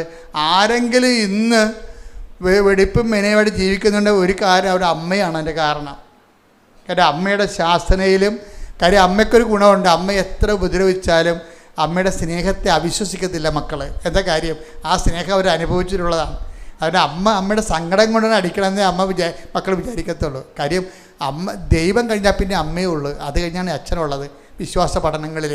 അപ്പം അതുകൊണ്ട് ഞാൻ പറഞ്ഞു, ഉടമ്പടി എടുത്തും പറഞ്ഞുകൊണ്ട് നിങ്ങളെല്ലാം കൂടി ഉറിയക്കരി ഇരുന്നിട്ട് അവസാനം മക്കൾ പോക്കൃത്തരങ്ങാണ്ട് ജീവിക്കുന്ന കുറേ ആൾക്കാരില്ലേ. കുറേ വിശുദ്ധന്മാരും ഭക്തന്മാരുടെയും മക്കൾ വഴിപിഴച്ചവരാണ്. അതെന്താ കാര്യം? അവർ വിശുദ്ധി കീപ്പ് ചെയ്യാൻ വേണ്ടി വാഗം മിണ്ടാ പ്രാണികളായിട്ട് നടന്നിട്ട് മക്കൾക്ക് അവരുടെ അത് തരമായിട്ട് എടുത്തിട്ട് അവർക്ക് അവരുടെ ഇഷ്ടം പോലെ അവർ ജീവിക്കും. അത് ഞാൻ ഇടവകെ കണ്ട കാര്യങ്ങളാണ്. അപ്പം അതുകൊണ്ട് നിങ്ങളെപ്പോഴും ശ്രദ്ധിക്കേണ്ട വിഷയം ഇതാണ്. ഈ ഉടമ്പടിയുടെ വിഷയത്തിൽ നമ്മൾ വിഷയവും വിശ്വാസ വളർച്ചയും വളരെ ബന്ധപ്പെട്ട കാര്യങ്ങളാണ്. കാരണം വിശ്വാസം നമ്മളെ സംബന്ധിച്ചിടത്തോളം ഓരോ ഘട്ടം ചെല്ലുമ്പോഴും നമ്മൾക്ക് വളർച്ച ഉണ്ടാകണം, വളർച്ച രേഖപ്പെടുത്തണം. വളർച്ച രേഖപ്പെടുത്താത്ത കൊണ്ടാണ് അതേ വിഷയം റെക്കർ ചെയ്യണത്. നമ്മളത് പഠിച്ചതാണ്, നമ്മൾ ആ വിഷയം വന്ന് ഇന്ന നിലപാട് എടുക്കത്തുള്ളൂ എന്ന് കണ്ടു കഴിഞ്ഞാൽ പിന്നീട് കർത്താവ് ആ വിഷയം മാറ്റിയിട്ട് വേറെ സബ്ജക്റ്റ്. ഒരു കാര്യം വ്യക്തമാണ്, ആ സമയത്ത് നിങ്ങൾ എന്നോടൊന്നും ചോദിക്കത്തില്ല എന്ന് പറയുന്ന വിശ്വാസത്തിൻ്റെ 3-ാം തലമുറയാണ്. എന്താ കാര്യം? എൻ്റെ കർത്താവിന് എന്നെക്കുറിച്ച് എല്ലാം അറിയാം, ദൈവം അറിഞ്ഞുകൊണ്ടാണ് ഇത് സംഭവിക്കുന്നത്. അതുകൊണ്ട് ഞാൻ എൻ്റെ അമ്മയെപ്പോലെ ഞാൻ ഹൃദയത്തിൽ സംഗ്രഹിച്ചു. അതാണ് അവിടെ ഈ വിശ്വാസത്തെ, പ്രവർത്തനക്ഷമമായ വിശ്വാസത്തിൻ്റെ ആൾരൂപമാണ് അമ്മ. എന്താ കാര്യം? ഏറ്റവും സങ്കടകരമായ വിഷയം വന്നാലും ഹൃദയത്തെ സംഗ്രഹിക്കും. അതെന്താ കാര്യം? അത് യോഹന്നാൻ 16:23 ആ ദിവസങ്ങളിൽ നിങ്ങൾ എന്നോടൊന്നും ചോദിക്കത്തില്ല. ചോദിക്കാൻ എന്തു ചെയ്യും? ഹൃദയത്തിൽ സംഗ്രഹിക്കും. അതേക്കുറിച്ച് സ്വന്തമായിട്ട് ധ്യാനിക്കും. ധ്യാനിച്ച് ദൈവത്തിൻ്റെ പദ്ധതി സ്വന്തമായിട്ട് കണ്ടെത്തും. അതാണ് പരിശുദ്ധ അമ്മ. ശ്രദ്ധിക്കട്ടെ. ഹല്ലേലൂയ. ഈ വിശ്വാസത്തിൻ്റെ പ്രഥമ പാഠങ്ങൾ പിന്നിടുമ്പോൾ നമുക്ക് ഓരോ മണ്ണിയടിക്കും. സുവിശേഷത്തിൽ നമുക്കറിയാൻ പറ്റും. എന്താ ചെയ്യണത്? അമ്മ ഒരു ചോദ്യം ചോദിച്ചു. എന്താ ചോദിച്ചത്? നീ എന്താ ഞങ്ങളോട് ഇങ്ങനെ ചെയ്തത്? നമുക്കെല്ലാം വേണ്ടി ചോദിച്ചതാണ്. എല്ലാവർക്കും ചോദിക്കാം. ഇപ്പോൾ ഭർത്താവ് ഇപ്പോൾ 35-ാമത്തെ വയസ്സ് ഭർത്താവ് മരിച്ചു പോയവരില്ലേ, അവിടെ മനസ്സിൽ അവരെന്നും ചോദിക്കും, എന്താ നീ ഞങ്ങളോട് ഇങ്ങനെ ചെയ്യണം? എൻ്റെ അനിയത്തി ഭർത്താവിനെ കൊണ്ട് അവരുടെ മക്കളൊക്കെ ആയിട്ട് അവർ കാറിൽ എല്ലാ ദിവസവും ശനിയാഴ്ച പോയി അവർ ഹോട്ടലിൽ പോയി ഭക്ഷണം കഴിക്കുന്നുണ്ട്. എന്നെ വിളിക്കാനും തിരക്കാനില്ല, എനിക്ക് മക്കളും ഇല്ല. നീ എന്താണ് എന്നോട് ഇങ്ങനെ ചെയ്തത്? ചോദിക്കാം. അതായത് നമുക്ക് ദൈവത്തോട് ചോദിക്കാൻ പറ്റുന്ന ഏറ്റവും വലിയ ചോദ്യമാണത്. അമ്മ ചോദിച്ചത്, നമുക്ക് വേണ്ടി ചോദിച്ചതാണ്. നീ എന്താണ് ഇങ്ങനെ ഞങ്ങളോട് ചെയ്തത്? പക്ഷെ അതിന് ദൈവത്തിന് ഉത്തരവുണ്ടേ. എന്താ കാര്യം? ഞാൻ എൻ്റെ പിതാവിൻ്റെ കാര്യത്തിൽ ഞാൻ എൻ്റെ പിതാവിൻ്റെ കാര്യത്തിൽ വ്യാപൃതനായിരിക്കേണ്ടവനാണെന്ന് നീ അറിയുന്നില്ലേ? അപ്പൊ പാഷൻ കാലം എന്ന് പറയുമ്പോൾ ബൈബിൾ അങ്ങനെ പാഷൻ കാലം എന്ന് പറയത്തില്ല. സങ്കടങ്ങളുടെ കാലം എന്ന് പറയുമ്പോൾ ഇപ്പം കൊച്ചു മരിച്ചു, ഗർഭത്തിൽ കിടന്ന് കൊച്ചു മരിച്ചു. ഇപ്പോൾ ഒരു അമ്മയുടെ സാക്ഷ്യം കണ്ടല്ലേ? ഞാൻ കഴിഞ്ഞ ദിവസം ഞാൻ കേട്ടത്, അതായത് ഒരു കുഞ്ഞു മരിച്ചു. അപ്പം ആ കുഞ്ഞു മരിച്ചപ്പോൾ ആ കുഞ്ഞ് മരിച്ചു പോയപ്പോൾ അവർക്ക് അതുപോലെ ഒരു കുഞ്ഞിനെ വേണം. ഇന്നലെ പറഞ്ഞതാണ്, സഹിക്കാൻ പറ്റണില്ല. 11 വയസ്സുള്ള മകൻ മരിച്ചു. അത് അപ്പോഴേ പിന്നെ ഇവർ അമ്മ ഭ്രാന്തായിപ്പോയി. അപ്പോഴേ അവർ നോൺ ക്രിസ്ത്യനാണ്. പക്ഷേ അമ്മയെ പരിചയപ്പെട്ടവർ പറഞ്ഞു, അമ്മേ എൻ്റെ കുഞ്ഞ് മരിച്ചുപോയി, എനിക്ക് ഭ്രാന്തായിപ്പോയി, എനിക്ക് ഇതുപോലെ ഒരു കുഞ്ഞിനെ തരണമെന്ന് പറഞ്ഞു. അത് ഒരു ആൺകുഞ്ഞിനെ തന്നെ തരണമെന്ന് പറഞ്ഞു. അതിനാണ് അവൾ ഉടമ്പടി എടുത്തിരിക്കുന്നത്. അപ്പോൾ അവൾക്ക് അങ്ങനെ കിടക്കാൻ കാര്യം, അവൾ ഉടനെ അമ്മ ഒരു ഓപ്പറേഷൻ കാണിച്ചു കൊടുത്ത് മനസ്സിൽ. ഇപ്പോൾ ഭർത്താവിനോട് പറഞ്ഞു, എടോ അവരെന്തോ വാസട്ടമയോ ട്യൂബറ്റമയോ ചെയ്തിരിക്കുന്ന ആൾക്കാരാണെന്ന് തോന്നുന്നു. അപ്പോൾ നമ്മളൊരു ഓപ്പറേഷൻ ചെയ്യണം, നമുക്കിനിയൊരു കുഞ്ഞിനെ തരുമെന്ന് അമ്മ പറഞ്ഞെന്ന് പറഞ്ഞു. അയാൾക്ക് അമ്മയിലൊന്നും വിശ്വാസമില്ല. പക്ഷെ ഭാര്യനെ വിശ്വാസമുള്ളതുകൊണ്ട്, ഭാര്യയെ സ്നേഹമുള്ളതുകൊണ്ട്, അവരുടെ സങ്കടം ഇങ്ങനെ ഇരിക്കണതുകൊണ്ട് പറഞ്ഞു, ശരി നമുക്കത് അഴിച്ച് രണ്ടാമത് ചെയ്യാമെന്ന് പറഞ്ഞു. അപ്പോഴങ്ങനെ അവർ പ്രഗ്നൻ്റായി. ഉടനെ പ്രഗ്നൻ്റായി കഴിഞ്ഞപ്പോൾ ഇവക്കൊരു ഇത് പെൺകുഞ്ഞാകരുത്, പെൺകുഞ്ഞാണെങ്കിൽ എനിക്ക് വേണ്ട, കാര്യം എൻ്റെ മകനാണ് മരിച്ചിരിക്കണമെന്ന് പറഞ്ഞു. അപ്പോൾ അമ്മ അവന് അതുപോലൊരു മകനെ തന്നെ തിരിച്ചു കൊടുത്ത്. അപ്പോൾ ചില സമയത്ത് നമുക്ക് അത് വിശ്വാസത്തിൻ്റെ പ്രഥമ പാഠങ്ങൾ കിടക്കണവർ അവർ കുറച്ചുകൂടി ഗ്രോത്താണ്, മകനേക്കാൾ വലുതാണ്, എൻ്റെ മകനല്ലേ പോയുള്ളൂ, എൻ്റെ ദൈവം പോയില്ലല്ല എന്ന് ചിന്തിക്കുന്നതാണ് അതിൻ്റെ സെക്കൻഡ് പാഠം എന്ന് പറയണത്. അപ്പോൾ അവർക്ക് പ്രയാസങ്ങളൊന്നുമില്ല. എൻ്റെ മകനല്ലേ പോയുള്ളൂ, അത് ദൈവഹിതം, എൻ്റെ ദൈവം എൻ്റെ ഇടയ്ക്ക് എന്ന് പോയില്ലല്ല എന്ന് പറയണത് സെക്കൻഡ് പാഠം. അപ്പോൾ അത് സെക്കൻഡ് പാഠം. അങ്ങനെ സെക്കൻഡ് പാഠത്തിലേക്ക് വരുമ്പോൾ ദൈവം എന്തു ചെയ്യും? ഹൃദയത്തിൽ സംഗ്രഹിക്കാനേ പറ്റത്തുള്ളൂ. അതാണ് വിഷയം. അപ്പോൾ ചില ആൾക്കാർക്കൊരു ചോദ്യമുണ്ട്, നീ എന്താണ് ഞങ്ങളോട് ഇങ്ങനെ ചെയ്തത്? അപ്പോൾ നീ എന്താണ് ഞങ്ങളോട് ഇങ്ങനെ ചെയ്തതെന്നാണ് അമ്മ ചോദിക്കണത്. അപ്പോൾ ഈശോൻ്റെ ഉത്തരം എന്താണ്? അമ്മ ഇതിനേക്കാൾ എൻ്റെ അമ്മയാണ്, ഇപ്പോൾ കുറച്ചുകൂടി സ്റ്റാൻഡേർഡ് കീപ്പ് ചെയ്യണം. അത് കറക്റ്റ് ചെയ്യേണ്ട അവിടെ എൻ്റെ അമ്മയാണ്. എന്താ എൻ്റെ അമ്മയ്ക്ക് അറിയണം എന്താണ് പിതാവിൻ്റെ കാര്യത്തിലാണ് ഞാൻ വ്യാപൃതനായിരിക്കേണ്ടത്. അപ്പം അമ്മ കടന്നു പോകുന്ന ഒരു 3 ദിവസം എന്നെ കാണാതിരുന്നപ്പോൾ അമ്മ കടന്നുപോയ സങ്കടമില്ലേ? ആ സങ്കടം എന്താ സാധനം? അത് പിതാവിൻ്റെ കാര്യമാണെന്നാണ് പറയണത്. എന്ത് രസമാണ് ഈശോ സംസാരിക്കണം കേൾക്കാൻ. പരിശുദ്ധാത്മാവില്ലാതെ ബൈബിൾ മനസ്സിലാവത്തില്ല. അതാണ് ഏറ്റവും വലിയ പ്രശ്നം. അതുകൊണ്ട് നിങ്ങളെപ്പോഴും ചെയ്യേണ്ടതെന്ന് അറിയാമോ? ബൈബിളൊക്കെ നിങ്ങളുടെ അടുത്ത് വായിക്കും, നോവൽ വായിക്കണ പോലെ എടുത്ത് അബ്രാഹത്തിൻ്റെ കഥ, ഇസഹാക്കിൻ്റെ കഥയൊക്കെ വായിക്കും. എന്നിട്ട് ഞാൻ ബൈബിൾ വായിച്ചെന്ന് പറയും. എന്താ ബൈബിൾ എഴുതിയിരിക്കണ പരിശുദ്ധാത്മാവാണ്. അയാളോട് ചോദിക്കണത് എങ്ങനെ എഴുതിയെന്ന്, എന്തിനെഴുതിയെന്ന് ചോദിക്കണം. പരിശുദ്ധാത്മാവിനോട് ചോദിച്ചിട്ട്, പരിശുദ്ധാത്മാവാണ് ഇതിൻ്റെ കാലാവസ്ഥ ഭേദങ്ങളെയും നമ്മളെ ഇത് പഠിപ്പിച്ചു തരണം. പരിശുദ്ധാത്മാവ് പഠിപ്പിച്ചു തരുന്നത്. അപ്പം പരിശുദ്ധാത്മാവിനെ വിട്ടിട്ട് നമുക്ക് ബൈബിൾ പഠിക്കാനോ ജീവിക്കാനോ സാക്ഷ്യപ്പെടുത്താനോ പറ്റത്തില്ല. അതുകൊണ്ട് ഉടമ്പടി ഒന്ന് പ്രാർത്ഥിച്ച കർത്താവ് ദൈവമേ, കർത്താവായ ദൈവമേ, എൻ്റെ ജീവിതാനുഭവങ്ങൾക്ക് സമാന്തരമായി എന്റെ ജീവിതാനുഭവങ്ങൾക്ക് സമാന്തരമായി വ്യത്യസ്ത കാലാവസ്ഥകൾക്ക്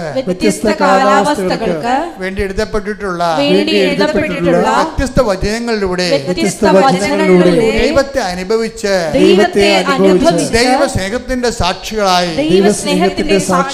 ജീവിക്കുവാൻ എന്നെ സഹായിക്കണമേ. ശ്രുതികട ഹല്ലേലൂയ.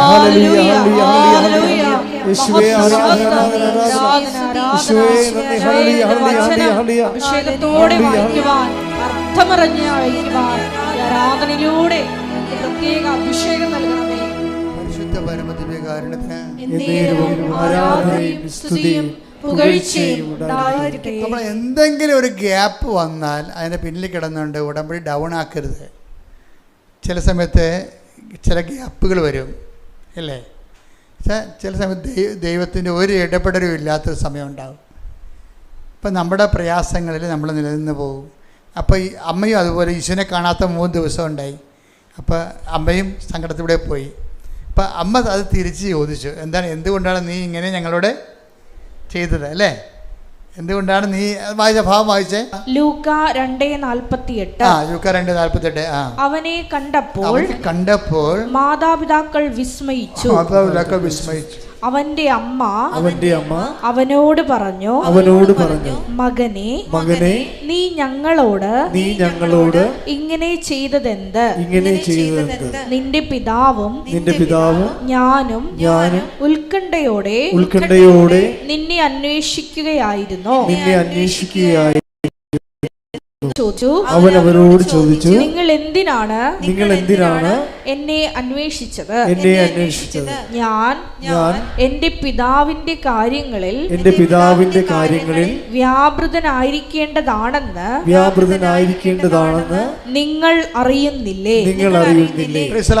ഈ പിതാവിന്റെ കാര്യം എന്ന് പറഞ്ഞാൽ എന്താണെന്നറിയാമോ? എപ്പോഴും നമ്മൾ ശ്രദ്ധിക്കണം. ഈ ആബ്സൻസ് ഒക്കെ വരുമ്പോഴെല്ലാം നമുക്ക് പ്രാർത്ഥനയ്ക്ക് ഉത്തരവില്ലാത്ത ചില ദിവസങ്ങളുണ്ടാകും. ശ്രദ്ധിക്കണം മക്കളെ, അച്ഛൻ പറയണത്. പ്രാർത്ഥനയ്ക്ക് ഉത്തരമില്ലാത്ത അടിയന്തര സാഹചര്യങ്ങൾ വരും. അത് ശരിക്കും പറഞ്ഞാൽ നമുക്ക് വേദനയും ക്ലേശവുമായിരിക്കും ആ സമയത്ത് ഉണ്ടാകണത് ഇല്ലേ? അപ്പോൾ നമ്മൾ ചോദിക്കും, ഞാൻ ഉടമ്പടി എടുത്താണല്ല, എന്തായാലും ഞങ്ങളോട് ഇങ്ങനെ ചെയ്യണമെന്ന് നമ്മൾ ചോദിക്കും, ദൈവത്തോട് ചോദിക്കും. അപ്പോൾ ചോദിക്കുമ്പോൾ കർത്താവ് എന്താ പറയണത്? അത് പിതാവിൻ്റെ കാര്യമാണ്. എന്താ കാര്യം? പിതാവിൻ്റെ കാര്യം എന്താണ്? അതായത് പിതാവിൻ്റെ കാര്യമെന്ന് പറയുമ്പോൾ ഈശോ പിതാവിൽ നിന്ന് കൊണ്ടുവന്നത് എന്താണെന്ന് നമ്മൾ അറിയണം. നമ്മുടെ ജോലി, വീട്, വിവാഹം, പറമ്പ് വാങ്ങിക്കൽ അങ്ങനെയുള്ള ഏർപ്പാടല്ല. അത് പിതാവ് ഈശോയുമായിട്ട് ബന്ധമില്ലെങ്കിലും സാധാരണ നിരീശ്വരന്മാർക്ക് പോലും കിട്ടുന്ന കാര്യങ്ങളാണ്. പിതാവിൽ നിന്ന് ഈശോ കൊണ്ടുവന്ന തനത് ഗിഫ്റ്റ് എന്താണ്? കൃപയും സത്യവും അവൻ വഴി ഉണ്ടായി. അതാണ് കൃപയാണ് പിതാവിൽ നിന്ന് കൊണ്ടുവന്നത്. ഈശോ കൊണ്ടുവന്നത് എന്താണ്? കൃപ. എപ്പോഴും കൃപയെക്കുറിച്ച് പറയുമ്പോൾ പിതാവിനെ പിക്ചറിൽ ബൈബിളിൻ്റെ ഒരു രീതി അതാണ്. കൃപയെക്കുറിച്ച് പറഞ്ഞാൽ ഉടനെ ബൈബിള് പിതാവിനെ കൊണ്ടുവരൂ. അതാണ് 12:18 എടുത്ത്. 12:18. ഇതാ ഞാൻ തിരഞ്ഞെടുത്ത എൻ്റെ ദാസൻ, എൻ്റെ ആത്മാവ് പ്രസാദിച്ച എൻ്റെ പ്രിയപ്പെട്ടവൻ, ഞാൻ അവന്റെ മേൽ എൻ്റെ ആത്മാവിനെ അയക്കും. പിതാവിൽ നിന്ന് കൊണ്ടുപോകുന്നത് എന്താണ്? ഈ ആത്മാവാണ്. മനസ്സിലായില്ലേ? ആത്മാവ് പരിശുദ്ധാത്മാവിൻ്റെ കൃപാദാനങ്ങളാണ്. അതാണ് ഈശോ പറയണത്, ഞാൻ പിതാവിനോട് ചോദിക്കുകയും. പിതാവെന്ന് പറഞ്ഞാൽ പിന്നെ പരിശുദ്ധാത്മാവിന് നടപടിക്രമമെന്ന് എൻ്റെ അർത്ഥം. എന്താ കാര്യം? പിതാവിനോട് ഞാൻ ചോദിക്കുകയും നിങ്ങൾക്ക് MAക്ക് അഡ്മിഷൻ മേടിച്ച് തരികയും ചെയ്യും. അങ്ങനെയാണോ പറഞ്ഞത്? അല്ല, അതാണ് പ്രശ്നം. ഈ ക്യാഷ് ആൻഡ് കൈൻഡ് പരിപാടിക്ക് പിതാവുമായി ഡയറക്റ്റ് ബന്ധമില്ല. It is already given.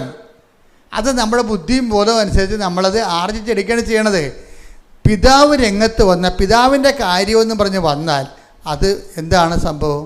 പിതാവിനോട് ചോദിക്കുകയും എടുത്ത് വായിച്ചതിനെടുത്ത് നിത്യവും നിങ്ങളോടുകൂടി ആയിരിക്കാൻ മറ്റൊരാശ്വാസകനെ വായിച്ചേ. ശ്രുതിക്കട്ടെ. ഹല്ലേലൂയ, ഹല്ലേലൂയ, ഹല്ലേലൂയ, ഹല്ലേലൂയ, ഹല്ലേലൂയ. യോഹന്നാൻ 14:16. യോഹന്നാൻ 14:16. ഞാൻ പിതാവിനോട് അപേക്ഷിക്കുകയും ഞാൻ പിതാവിനോട് അപേക്ഷിക്കുകയും എന്നേക്കും നിങ്ങളോട് കൂടെ ആയിരിക്കാൻ മറ്റൊരു സഹായകനെ അവിടുന്ന് നിങ്ങൾക്ക് തരുകയും ചെയ്യും. അതായത് പിതാവിൻ്റെ കാര്യം എന്ന് പറയണതിൻ്റെ ഒരു കാര്യം, പരിശുദ്ധാത്മാവിനെ നമുക്ക് ലഭിക്കുന്നതാണ് പിതാവിൻ്റെ കാര്യം. ആബ്സംസക്കൂടെ അതുപോലെ നമ്മുടെ പ്രാർത്ഥനയ്ക്ക് ക്യാഷ് ആൻഡ് കൈൻഡായിട്ട് ഉത്തരം കിട്ടണില്ല എങ്കിൽ ദൈവത്തെ പോലും കാണാത്തൊരു കാലമായിട്ട് ഇപ്പോൾ പൗലോസിൻ്റെ കപ്പൽ അനുഭവത്തിൽ പറയത്തില്ലേ, കുറേ നാളത്തേക്ക് സൂര്യനെ കണ്ടില്ലെന്ന്. അങ്ങനെ അത് നമ്മുടെ ജീവിതത്തിലുണ്ടാവും. ജീവിതയാത്രയാണ്, കുറേ നാളത്തേക്ക് നമുക്ക് ദൈവാനുഭവം ഇല്ല. അപ്പോൾ ഈ മണ്ടന്മാരെന്നാ ചെയ്യുന്നറിയാവുക, രാവിലെ എഴുന്നേക്കാൻ താമസിക്കും. പ്രത്യക്ഷ പ്രാർത്ഥന വേണമെങ്കിൽ ചിലർ ശങ്കരാടിയുടെ ഒരു സിനിമയില്ലേ, കൈനീട്ടം വൈകുന്നേരം കിട്ടിയാൽ മതി എന്ന് ചോദിക്കണില്ലേ, അതുപോലെ പ്രത്യക്ഷ പ്രാർത്ഥന ഉച്ചയ്ക്ക് ചെല്ലിയാൽ മതി എന്ന് ചോദിക്കും. അപ്പോൾ ഇത് കൈവിട്ട് പോകുന്നതിൻ്റെ അർത്ഥം എന്താ കാര്യം? അതായത് അവരുടെ ലൈഫിൽ ദൈവത്തെ അനുഭവിക്കാത്ത ചില ദിവസങ്ങളാണ്. അപ്പോൾ പ്രത്യക്ഷ പ്രാർത്ഥന ചെല്ലിയിട്ട് വലിയ കാര്യമൊന്നുമില്ല. പ്രത്യക്ഷ പ്രാർത്ഥന അല്ല, ദൈവത്തെ പോലും വിളിക്കാത്ത ആൾക്കാർ കാനഡയിൽ പോയി. ഇതെല്ലാം ചെയ്തേച്ച് നിൽക്കണം. ഞാൻ നാട്ടിൽ തന്നെ ഇപ്പോൾ ഉണ്ട്. എൻ്റെ ഏജൻറ്റ് എന്നെ പറ്റിച്ചെന്നാണ് തോന്നുന്നത്. പിതാവിന് ആബ്സെൻ്റായിട്ട് തോന്നുന്ന ഒരു സമയം ഇതാണ്. ഈ ടൈമാണ് നമുക്ക് കൈകാര്യം ചെയ്യേണ്ടത്. അതായത് അനുഭവങ്ങൾ ഘടകവിരുദ്ധമായിട്ട് വരുമ്പോഴും അമ്മ ചോദിച്ചു, ഇതെന്താ ഞങ്ങളോട് ഇങ്ങനെ ചെയ്തത്? അപ്പോൾ എന്താ പറഞ്ഞത്? ഞാനല്ല ചെയ്തത്, പിതാവാണ്. ഇതാണ് വിഷയം. അപ്പോൾ അത് നമ്മുടെ കാശാക്കാരന് വേണ്ടിയുള്ള കാര്യമല്ല. അതെന്തിനാണ്? പിതാവിൻ്റെ കാര്യം എന്താണ്? ഞാൻ പിതാവിനോട് ചോദിക്കുകയും നിങ്ങളുടെ ആയിരിക്കാൻ വേണ്ടി. അപ്പോൾ എന്താ ഒന്ന് മാറ്റിപ്പിടിക്കാനാണ് പറയണത്. മനസ്സിലായില്ല? സ്ഥലം വിൽക്കണേ എന്ന് പറഞ്ഞുകൊണ്ട് കാണുന്ന ഇനി ഇവിടുന്ന് വെച്ച് കലൂര് പോയി നൊവേന കൂടും, അപ്പുറത്ത് പോയി വേറെ ധ്യാനം കൂടും. എന്തിനാണ് സ്ഥലം വിൽക്കണേ? ഇതാണ് ഇവരുടെ തലയിരിക്കണത്. അപ്പോൾ ദൈവം പറയും, മാറ്റിപ്പിടിക്കാൻ പറയും. എന്താ കാര്യം? ഇത് എന്നേക്കും നിങ്ങളുടെ കൂടെ, ഈ സ്ഥലം എന്നേക്കും നിങ്ങളുടെ കൂടെ ആയിരിക്കത്തില്ല. മകളെ കല്യാണം കഴിച്ചാലും ഇനി മകൾ പ്രസവിച്ചാലും എന്നേക്കും നിങ്ങളുടെ കൂടെ ആയിരിക്കത്തില്ല. കർത്താവ് വളരെ ക്ലിയറായിട്ടാണ് സംസാരിക്കണത്. മനസ്സിലായില്ലേ? നിങ്ങളെപ്പോൾ ഒന്ന് മാറ്റിപ്പിടിക്കേണ്ടി വരും. എന്താ കാര്യം? ദൈവം പറയണത് എന്നേക്കും നിങ്ങളോട് ആയിരിക്കാനാണ്. ഇപ്പോൾ ചില പറഞ്ഞാൽ, അച്ഛാ ഒരു ഓർഫണേജിൽ എവിടെയെങ്കിലും ആക്കിത്തരുമോ അച്ഛാ? എന്താ ഞാൻ മക്കളെ എന്നെ ഉപേക്ഷിച്ചു വന്ന്. ഞാൻ പറഞ്ഞു, മക്കളെ ഉപേക്ഷിച്ചതല്ലേ സത്യം പറയുന്നത് പറയും. ഇവിടെ ചില വിരയന്മാരുവേ സന്ധ്യാലും പോകത്തില്ല. ഞങ്ങൾ പിന്നെ എവിടെയെങ്കിലും ഒരു കോൺവെൻറ്റിൽ കൊണ്ടുവരെ കിടത്തും. പക്ഷേ എന്താ അവർ പറയണത്? അവർ പറഞ്ഞ മക്കളെ ഉപേക്ഷിച്ചു, അച്ഛൻ കൊണ്ടുപോയി അനാഥാലയത്തിൽ തരാനാണ്. അപ്പോൾ മക്കളായാലും എന്നേക്കും നിങ്ങളോട് ആയിരിക്കത്തില്ല, അവർ ഉപേക്ഷിച്ചായിരിക്കത്തില്ല. നിങ്ങൾക്ക് നിങ്ങളുടെ ആ പഴയ സ്വാതന്ത്ര്യമായിട്ട് അവിടെ നിൽക്കക്കള്ളി ഇല്ലാത്ത കാര്യമാണ് വന്നിരിക്കുന്നത്. ചിലപ്പോൾ വന്ന ആൾക്കാർക്ക് നിങ്ങളുടെ സംസാരം പോലും ഇഷ്ടമുണ്ടാകത്തില്ല. നല്ല കാര്യം. അപ്പോൾ ഈ വന്ന വരുമ്പോഴൊക്കെ അവർക്ക് പഠിച്ച ആൾക്കാരാണ്. അവർക്ക് നമ്മുടെ സംസാരം എന്നെ വർത്തമാനാണെന്ന് ചോദിക്കും. എന്നെ വർത്തമാനാണ്. ഇപ്പോൾ ഞങ്ങൾക്ക് ദൈവമേ എൻ്റെ വീട്ടിൽ തന്നെ. അപ്പോൾ മകനാണെങ്കിൽ എന്ത് ചെയ്യും? മകൻ നമ്മുടെ കൂടെ കൂടുക? ഒരിക്കലും കൂടെ. അവനെ കെട്ടിക്കുമ്പോൾ തന്നെ ഉപേക്ഷിച്ചേക്കണം മകനെ. പല പ്രശ്നവും എന്താണ്? കെട്ടിച്ചിട്ട് നിങ്ങൾ കെട്ടിപ്പിടിച്ചോണ്ടിരിക്കുകയല്ലേ? അതാണല്ലേ പ്രശ്നം. കെട്ടിക്കുമ്പോൾ തന്നെ മാതാപിതാക്കന്മാരെ വിട്ടെന്ന് പറഞ്ഞില്ലേ? ഈശോ അല്ലേ പറഞ്ഞിരിക്കണത്? മാതാപിതാക്കന്മാരെ വിട്ട് ഭാര്യയോട് ചേരും. അപ്പം തന്നെ വിട്ടേക്കണം. അത് 90ാമത്തെ വയസ്സും പിടിച്ചോണ്ടിരിക്കുകയാണ്. ഒന്നും പ്രതീക്ഷിക്കരുത് എന്ന് കർത്താവ് പറയും. ഇനി എന്താ വിടണത്? എന്നേക്കും നിങ്ങളോട് ആയിരിക്കാൻ മറ്റൊരാശ്വാസകൻ. അതാണ് വിഷയം. മകനൊരു ആശ്വാസകനാണ്, ഭർത്താവ് ഒരു ആശ്വാസകനാണ്. ഈ സംഭവമൊക്കെ കുറച്ച് കഴിയുമ്പോൾ ചത്തുപോകും. എന്നിട്ട് നമ്മൾ കുഴിക്കാൻ പോയി കഴിഞ്ഞാൽ 8 മണിക്കത്തെ കുർബാനയും കൂടിയിട്ട് കുഴിക്കാൻ പോയി പ്രാർത്ഥിച്ചിട്ട് അവിടെ തന്നെ ഇരിക്കും. എന്താണ്? പഴയ കാര്യം ഓർത്തുകൊണ്ടിരിക്കും. എന്തൊക്കെ ആളെ വിട്ടുപോയില്ലേ? വിട്ടതായിട്ട് നേരത്തെ കൂട്ടണം മക്കളെ, കൂട്ടി എഴുതി തള്ളണം. എന്താ കാര്യം വെച്ച് കഴിഞ്ഞാൽ എപ്പോഴായാലും ഈ നമ്മുടെ കയ്യിലുള്ളതെല്ലാം ഈശോ പറഞ്ഞല്ല, നിങ്ങൾ സമ്പാദിച്ചതെല്ലാം ആരുടേത് ആകും അല്ലേ? ചോദ്യമല്ലേ? അടിപൊളി ചോദ്യമല്ലേ? ക്രിസ്തുവിനെ അറിയണം. അല്ല ക്രിസ്തുവിൻ്റെ ആനുകൂല്യം കൊണ്ട് ജീവിതകാലം മുഴുവൻ ജീവിക്കാനൊന്നുമില്ല. ക്രിസ്തു തന്നെയാണല്ലോ പിതാവിൻ്റെ ആനുകൂല്യം. കൈയടിക്കട്ടെ, ശ്രുതിക്കട്ടെ. ഹല്ലേലൂയ, ഹല്ലേലൂയ, ഹല്ലേലൂയ, ഹല്ലേലൂയ. പരമദിവ്യകാരുണ്യത്തിന് ആരാധനയും സ്തുതിയും പുകഴ്ചയും. പരിശുദ്ധ പരമദിവ്യകാരുണ്യത്തിന് ആരാധനയും സ്തുതിയും പുകഴ്ചയും ഉണ്ടായിരിക്കട്ടെ. അതായത് എന്നേക്കും നിങ്ങളുടെ ആയിരിക്കാൻ മറ്റൊരാശ്വാസം അയച്ചു തരികയും ചെയ്യും. ആബ്സൻസിൻ്റെ കാര്യം ഇതുപോലെ ചില സമയത്ത് നീ ഞങ്ങളോട് ഇങ്ങനെ ചെയ്തത് എന്താണ്? ഞാൻ നിൻ്റെ പിതാവും കൂടി എന്തോരം നിന്നെ അന്വേഷിച്ചെന്നറിയാവോ? നിങ്ങൾ എന്തിനാണ് എന്നെ അന്വേഷിച്ചത്? എന്തിനാണ് നിങ്ങൾ ആദി കൊണ്ടത്? എന്തിനാണ് നിങ്ങൾ ഉത്കണ്ഠപ്പെട്ടത്? എന്തിനാണ് നിങ്ങൾ കണ്ണീര് വാർത്തത്? എന്താ കാര്യം? ഇത് പിതാവിൻ്റെ സമയമാണെന്നറിയാൻ പാടില്ലേ? പിതാവിൻ്റെ സമയം എന്താണ്? ഇത് പരിശുദ്ധാത്മാവിനെ സ്വീകരിക്കാനുള്ള സമയം. ഓരോ വേദനാ സമയങ്ങളും, മക്കൾ കൈവിട്ട്, ഭർത്താവ് കൈവിട്ട്, ഭാര്യ മരിച്ചെന്നൊക്കെ പറയുന്ന ഓരോ കാലങ്ങളും എന്തിൻ്റെതാണ്? എന്നേക്കും നിങ്ങളുടെ കൂടെ ആയിരിക്കും. ഇവരാരും എന്നേക്കും നിങ്ങളുടെ കൂടെ ആയിരിക്കത്തില്ല, ഉറപ്പല്ലേ? എന്നേക്കും ആയിരിക്കത്തില്ല മക്കളെ. നിങ്ങൾ 10 മാസം ചുമന്ന കാലത്ത് ഒന്നും പറയണ്ട, അത് അവസാനിപ്പിക്കണേ. ഒരു കഥയില്ല. ആരുടെ ക്ലെയിം ഉണ്ടാക്കേണ്ട കാര്യമില്ല, ഒരു ക്ലെയിം മാത്രം. എന്താ സംഭവം? എന്നേക്കും നിങ്ങളുടെ കൂടെ ആയിരിക്കാൻ പ്രാർത്ഥിച്ചേ. കർത്താവേ, അങ്ങയുടെ പൊന്നുപോലത്തെ വചനം സൗജന്യമായി നൽകിക്കൊണ്ട് എന്നേക്കും എന്റെ കൂടെ ആയിരിക്കാൻ പിതാവിന് ലഭിക്കുന്ന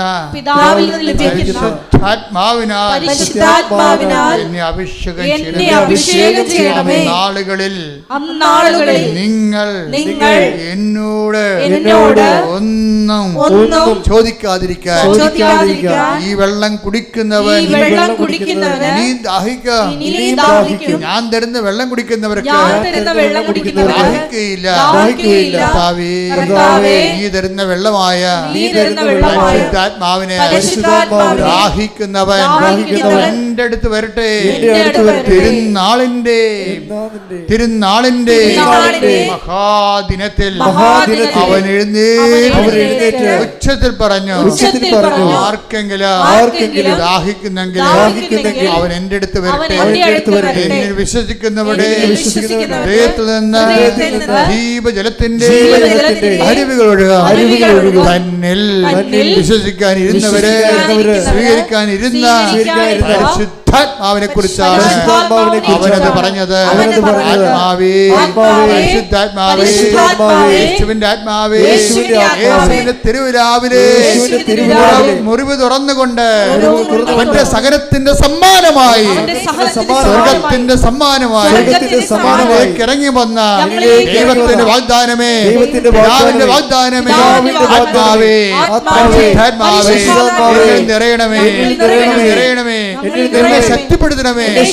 ദൈവത്തിന്റെ ഉടമ്പടി സുവിശേഷമായി പൂർത്തിയാക്കുവാൻ ആത്മാവേ, ദൈവത്തിന്റെ ആത്മാവേ വസിക്കണമേ. ആണിപ്പെടുതാർന്ന അത്ഭുതകര ഉദരരോഗിടമേ വെക്കണമേ എന്ന് പ്രാർത്ഥിക്കുന്നു. കർത്താവേ, നിന്റെ കരുണ ചൊരിയണമേ. കർത്താവേ, നിന്റെ കരുണ ചൊരിയണമേ. കർത്താവേ, മുഴുകിടുന്ന വിശുദ്ധമായ രക്തത്താൽ കരരോഗികളെ സുഖപ്പെടുത്തണമെന്ന് പ്രാർത്ഥിക്കുന്നു. കർത്താവേ, നിന്റെ വിശുദ്ധമായ രക്തത്താൽ കരരോഗികളെ സുഖപ്പെടുത്താൻ പ്രാർത്ഥിക്കുന്നു. കർത്താവേ, കണ്ണ തോന്നണമേ. മുഴുകിടത്ത് ഓർത്തിട്ട് കണ്ണ തോന്നണമേ. മുഴുകിടത്ത് ഓർത്ത് കണ്ണൻ രാവിലെ മുഴുവൻ ഓർത്ത് കരചരണമേ. കർത്താവേ, കണ്ണ തോന്നണമേ. കർത്താവേ, ആണിപ്പെടുത്ത അത്ഭുത കണ്ണോർത്ത് കണ്ണ തോന്നണമേ. കർത്താവേ, കരതോന്നമേ. കരചരണങ്ങളിലെ ആണിപ്പഴുതോർത്തുകൊണ്ട് കർത്താവേ, അങ്ങനെ മക്കളോട് കണ്ടത് മാർഗരോഗങ്ങള്, തീരാവ്യാധികള്, ജീവിത ദുരിതങ്ങള്, യേശുവിന്റെ നാമത്തിൽ മാർഗരോഗങ്ങള്, തീരാവ്യാധികള്, ജീവിത ദുരിതങ്ങള്,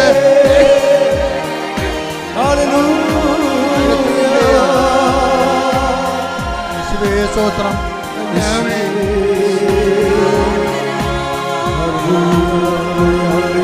കർത്താവേ, കണ്ണ് തോന്നണമേ. കർത്താവേ, കണ്ണ് തോന്നണമേ. ജോലിയില്ലാത്തവര്, വീടില്ലാത്തവര്, വഴിയില്ലാത്തവര്, ജോലിക്ക് വേണ്ടി ശ്രമിച്ചിട്ട് ലഭിക്കാത്തവര്, കർത്താവേ, മാനസിക ഡിപ്രഷനുള്ളവര്, മനസ്സമാധാനം ഇല്ലാത്തവര്, കണ്ണ് തോന്നണമേ. കർത്താവേ, ചരണങ്ങളിലെ ആണ് പഴുതുകൾ ഓർത്തുകൊണ്ട് കർത്താവേ, ഉച്ചമുതൽ ഉള്ളംകാല് വരെ കർത്താവിൻ്റെ രക്തം പടരട്ടെ. എല്ലാ കോശങ്ങളിലും കർത്താവിൻ്റെ രക്തം പടരട്ടെ. എല്ലാ പേശികളിലും കർത്താവ് രക്തം പടരട്ടെ. എല്ലാ ഞാടി ഞരമ്പുകളിലും കർത്താവ് രക്തം പടരട്ടെ. കർത്താവേ, കണ്ണ തോന്നണമേ. വിശുദ്ധ പൗരോഹിത്യത്തെ മഹത്വപ്പെടുത്തണമേ. ശ്രുതികട്ടെ, ശ്രുതികട്ടെ. വിശുദ്ധ പൗരോഹിത്യത്തെ മഹത്വപ്പെടുത്തണമേ. കർത്താവേ, കണ്ണ തോന്നണമേ. മക്കളില്ലാത്തവരെ സ്പർശിക്കണമേ. കർത്താവേ, ഭ്രാന്തി രോഗികളെ സ്പർശിക്കണ കർത്താവേ. ഭ്രാന്തുള്ളവരെ സ്പർശിക്കണ കർത്താവേ. മാനസിക രോഗങ്ങളുള്ളവരെ സ്പർശിക്കണ കർത്താവേ, ഉറക്കമില്ലാത്തവരെ സ്പർശിക്കണ കർത്താവേ. കർത്താവേ കണ്ണത്തോന്നണമേ, കർത്താവേ കണ്ണത്തോണം. നിന്റെ തിരുവിലാവിലെ മുറിവിനെ ഓർത്തുകൊണ്ട് കർത്താവേ കണ്ണത്തോന്നണമേ. നിന്റെ ആണിപ്പെടുത്താവുന്ന അത്ഭുത കരങ്ങൾ ഓർത്തുകൊണ്ട് കർത്താവേ കണ്ണത്തോന്നണമേ. ചിരങ്ങ് രോഗികളെ, ചോരത്തവേ, ത്വക്ക് രോഗികളെ, പിച്ചില രോഗികളെ, PCOD രോഗികളെ കർത്താവേ കണ്ണത്തോന്നണമേ. കർത്താവേ സ്പോണ്ടിലോസിസ് അസുഖമുള്ളവരെ കണ്ണത്തോന്നണമേ കർത്താവേ. ഓട്ടിസം രോഗികളെ കണ്ണത്തോന്നണമേ കർത്താവേ. അപസ്മാര രോഗികളെ കണ്ണത്തോന്നണമേ കർത്താവേ. കർത്താവേ കണ്ണത്തോന്നണമേ. എൻ്റെ കർത്താവിൻ്റെ ഉന്നതമായ നാമത്തിൽ, സഭയുടെ അധികാരത്തിൽ, കുരിശിൻ്റെ അടയാളത്തിൽ, ദൈവത്തിൻ്റെ ശക്തിയാൽ മാരക രോഗങ്ങള്, തീരാവേദികള്, ജീവിത ദുരിതങ്ങള് യേശുവിന്റെ നാമത്തില്, യേശുവിന്റെ നാമത്തില് മാറിപ്പോകട്ടെ. ശ്രദ്ധിക്കട്ടെ, ശ്രദ്ധിക്കട്ടെ.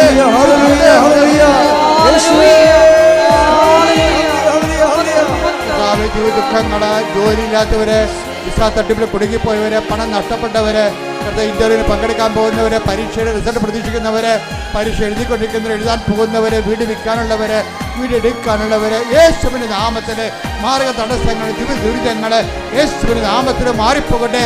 ശ്രദ്ധിക്കട്ടെ.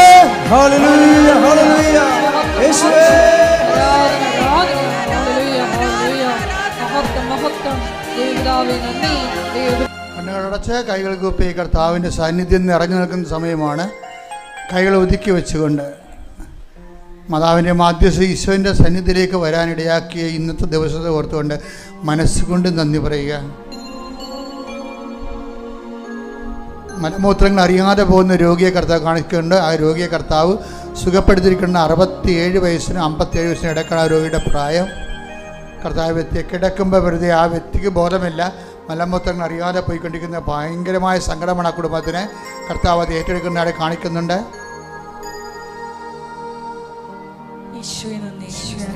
കൊല്ലണമെന്ന്, അതല്ലെങ്കിൽ ഒരു തരം കിട്ടിയ ഉപദ്രവിക്കണമെന്ന് വിചാരിച്ചുകൊണ്ട് ഒരു പാര വെക്കണമെന്ന് പറഞ്ഞ് അമ്പ ചെയ്തുകൊണ്ട് നിൽക്കുന്ന സംഭവമാണ്. കർത്താവ് വെല്ലു മറച്ച് നിൽക്കുകയാണ്. എന്നാൽ മറ്റുള്ളവരെ ഉപദ്രവിക്കണം എന്നുള്ള നിൻ്റെ മനസ്സ്, നിന്നെ ഉപദ്രവിച്ചവരെ, നിന്നെ കൊച്ചാക്കിയൊരു താത്തിക്കെട്ടിയവരെ തരം കിട്ടിയാൽ അവരോട് അതേ രീതി നാണയത്തിൽ തന്നെ പ്രതികരിക്കണമെന്ന് ആഗ്രഹിക്കുന്നവരുണ്ട്. പരിശുദ്ധാത്മാവ് പ്രവർത്തിക്കത്തില്ല, അതുകൊണ്ട് ആ വെള്ളം വാങ്ങിവെക്കാൻ ഈശോ പറഞ്ഞിരിക്കുന്നു. അത് നടപ്പിൽ വരുത്തുക. കർത്താവ് തീർച്ചയായിട്ടും എൻ്റെ വൈരാഗ്യബോധത്തെയും പകയെയും ഞാൻ എടുത്തു മാറ്റുന്നു. പകരം സ്നേഹവും ക്ഷമയും ദയയും നന്മയും വിശ്വസ്തയും കൊണ്ട് എന്നെ നിറക്കണമെന്ന് ആ വ്യക്തികൾ സ്വന്തമായിട്ട് പ്രാർത്ഥിക്കട്ടെ. തോളിനും കഴുത്തിനും ഇടയ്ക്ക്, കണ്ണിനും നമ്മുടെ ഈ ആംഗിളിൽ എവിടെയോ ഒരു മുഴയുണ്ട്. അതായത് ചെവിക്കും തോളിനും ഇടയ്ക്ക്, ചെവിയുടെ താഴെ കാണുന്ന മുഴകളെ കർത്താവ് സ്പർശിച്ച് സൗഖ്യത്തേക്ക് നയിക്കുന്നു. ശ്രദ്ധിക്കട്ടെ. ഹല്ലേലൂയ, ഹല്ലേലൂയ, ഹല്ലേലൂയ, ഹല്ലേലൂയ. യേശുവേ നന്ദി. ഹല്ലേലൂയ, ഹല്ലേലൂയ, ഹല്ലേലൂയ. തൊലി മാറി മാറി വരികയും തലം മസിലിൻ്റെ ഭാഗം, മാംസം ശോഷിച്ചു വരികയും എല്ലുന്തി വരികയും എല്ലിന് ക്രമാതീതമായ വളർച്ച പ്രാപിക്കുകയും എല്ല് കൊത്തുന്ന സ്ഥലങ്ങളിൽ വേദനിക്കുകയും ചെയ്യുന്ന എല്ലിനെ കർത്താവ് സൗഖ്യപ്പെടുത്തിക്കൊണ്ടിരിക്കുന്നത്. ശ്രദ്ധിക്കട്ടെ. ഹല്ലേലൂയ, ഹല്ലേലൂയ, ഹല്ലേലൂയ, ഹല്ലേലൂയ, ഹല്ലേലൂയ. യേശുവേ നന്ദി. ഹല്ലേലൂയ. വീണ്ടും കക്ഷത്ത് മാറാതെ വേദന, എപ്പോഴും രോഗങ്ങളിൽ മുഴകൾ പൊങ്ങി വരും, ചിലപ്പോൾ ചൊട്ടിപ്പോകും. അത് സാധാരണമാണ്, സ്വാഭാവികമാണ്, നീറിറങ്ങി വീഴാണ് നമ്മൾ കരുതും. പക്ഷെ അങ്ങനെ അല്ലാത്തൊരു മുഴയെ കർത്താവ് ഇപ്പൊ സൗഖ്യപ്പെടുത്തിക്കൊണ്ടിരിക്കുന്നത്. കൈയടിച്ച് ശ്രദ്ധിക്കട്ടെ. ഹല്ലേലൂയ, ഹല്ലേലൂയ. യേശുവേ നന്ദി, നന്ദി കർത്താവേ. നന്ദി പറയുന്നു. ഹല്ലേലൂയ. ടി എന്ന അക്ഷരത്തിൽ തുടങ്ങുന്ന വീണ് പോയെന്ന് കരുതുന്നു. ടി എന്ന അക്ഷരത്തിൽ തുടങ്ങുന്ന പേര് വീണ് പോയെന്ന് കരുതുന്നു. ഇനി മുന്നോട്ട് ഒന്നിനും ഞാനില്ല, മരിക്കും വരെ എവിടെയെങ്കിലും ഒതുങ്ങി ജീവിക്കാം, ഭക്ഷണം തന്നെ വേണമെന്നില്ല, ഡിപ്രഷൻ്റെ അവസാന രൂപമായി, ജീവിതത്തെ അഭിമുഖീകരിച്ച് തോറ്റ് അല്ലെങ്കിൽ അയാളെ തോപ്പിച്ചു. ദൈവം തോപ്പിക്കാതെ നിന്നെ ആർക്കും തോപ്പിക്കാൻ കഴിയത്തില്ലെന്ന് പരിശുദ്ധാത്മ പറയുന്നു.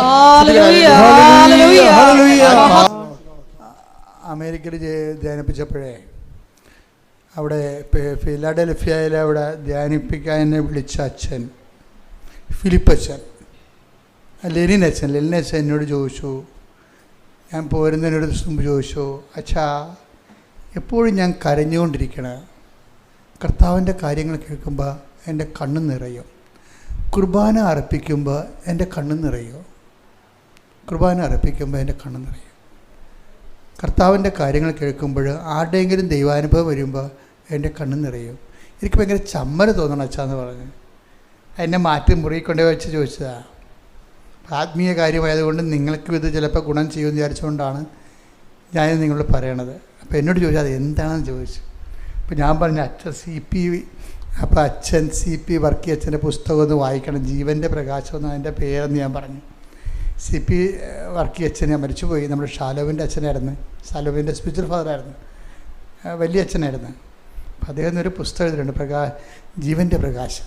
അതിൻ്റെ അകത്ത് ഒരു വാക്ക് മുഴുവനും കണ്ണീരിൻ്റെ വരങ്ങളെക്കുറിച്ച്, ദ ഗിഫ്റ്റ് ഓഫ് ടീയേഴ്സ്. ഇപ്പോൾ ഞാൻ ഇവിടെ വന്നപ്പോൾ നമ്മുടെ ലസക്ഷൻ ആൾക്കാർ അത് തന്നെയാണ് പറഞ്ഞുകൊണ്ടിരിക്കുന്നത്. ഇപ്പോൾ ഞാൻ ഇത് തമ്മിൽ ഇൻ്റർ കണക്റ്റഡാണ്. അച്ഛൻ പറഞ്ഞത് ഈ ആഴ്ചയിൽ, അതായത് ഏഞ്ചൽസ് താര എന്ന് പറഞ്ഞൊരു മോള് ഉടമ്പടി എടുത്ത്.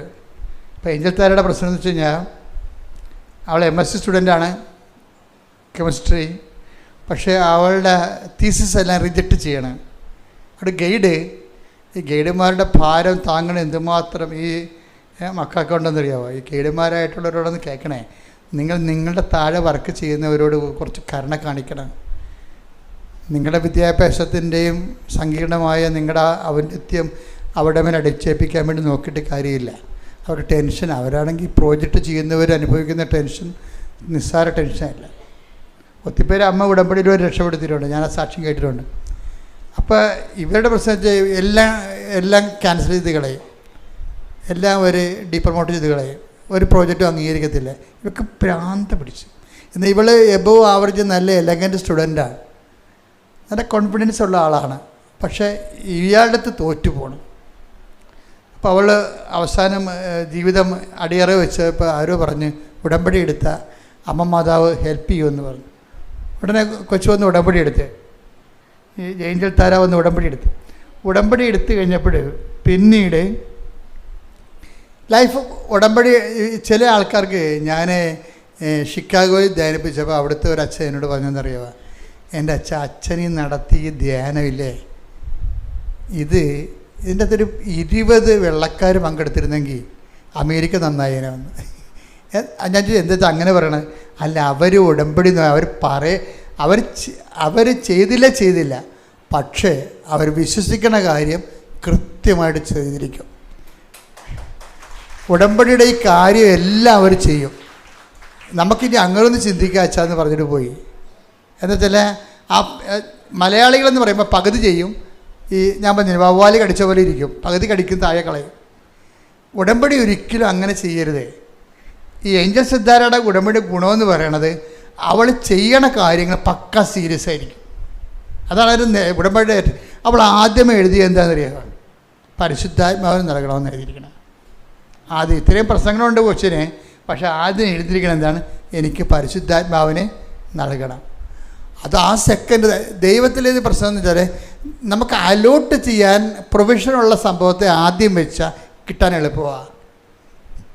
എന്താണ് ആദ്യം കിട്ടാൻ എളുപ്പമെന്ന് പറയും. ഇപ്പം നമ്മൾ പറയും ചിക്കൻ ബിരിയാണി കഴിക്കാൻ വേണ്ടി ചെല്ലാമെന്ന് പറഞ്ഞാൽ ആ ഹോട്ടലിൽ ചെന്ന് വെച്ചും നമ്മൾ ഹോട്ടലിൽ തിരക്കി നടക്കേണ്ടി വരും. കിട്ടണ കഴിക്കാമെന്ന് പറഞ്ഞ് ചെന്നാലാ അതൊക്കെ ഫ്രൈഡ് റൈസും കഴിച്ചുകൊണ്ട് പോരാ, ഒരു കുഴപ്പമില്ല, അവിടെ ഉള്ള എന്താ കഴിക്കാം. അതുപോലെ ദൈവത്തിന് തരാൻ എളുപ്പം എന്താ, പരിശുദ്ധാത്മാവിനെയാണ്. കാര്യം പരിശുദ്ധാത്മാവിന് ഒരിക്കലും തരണയല്ല പ്രശ്നം, സ്വീകരിക്കണതിനാണ് പ്രശ്നം. മനസ്സിലായില്ലേ?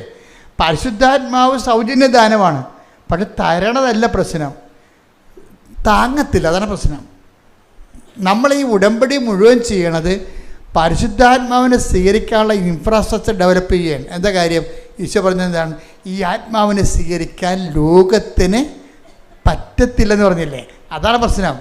തരണതിനൊരു പ്രശ്നമില്ല. ഞാൻ എൻ്റെ പിതാവിനോട് ചോദിക്കുകയും എന്തെങ്കിലും നിങ്ങളുടെ വിചാരിക്കാം മറ്റൊരു ആശ്വാസം അയച്ചു തരികയും ചെയ്യും, തന്നിട്ട് കാര്യമില്ല, പക്ഷേ നമുക്ക് സ്വീകരിക്കാൻ പറ്റത്തില്ല. അതെന്താണ്? ആ വചനം എടുത്ത് ശ്രുതികട്ടെ, ഹല്ലേലൂയ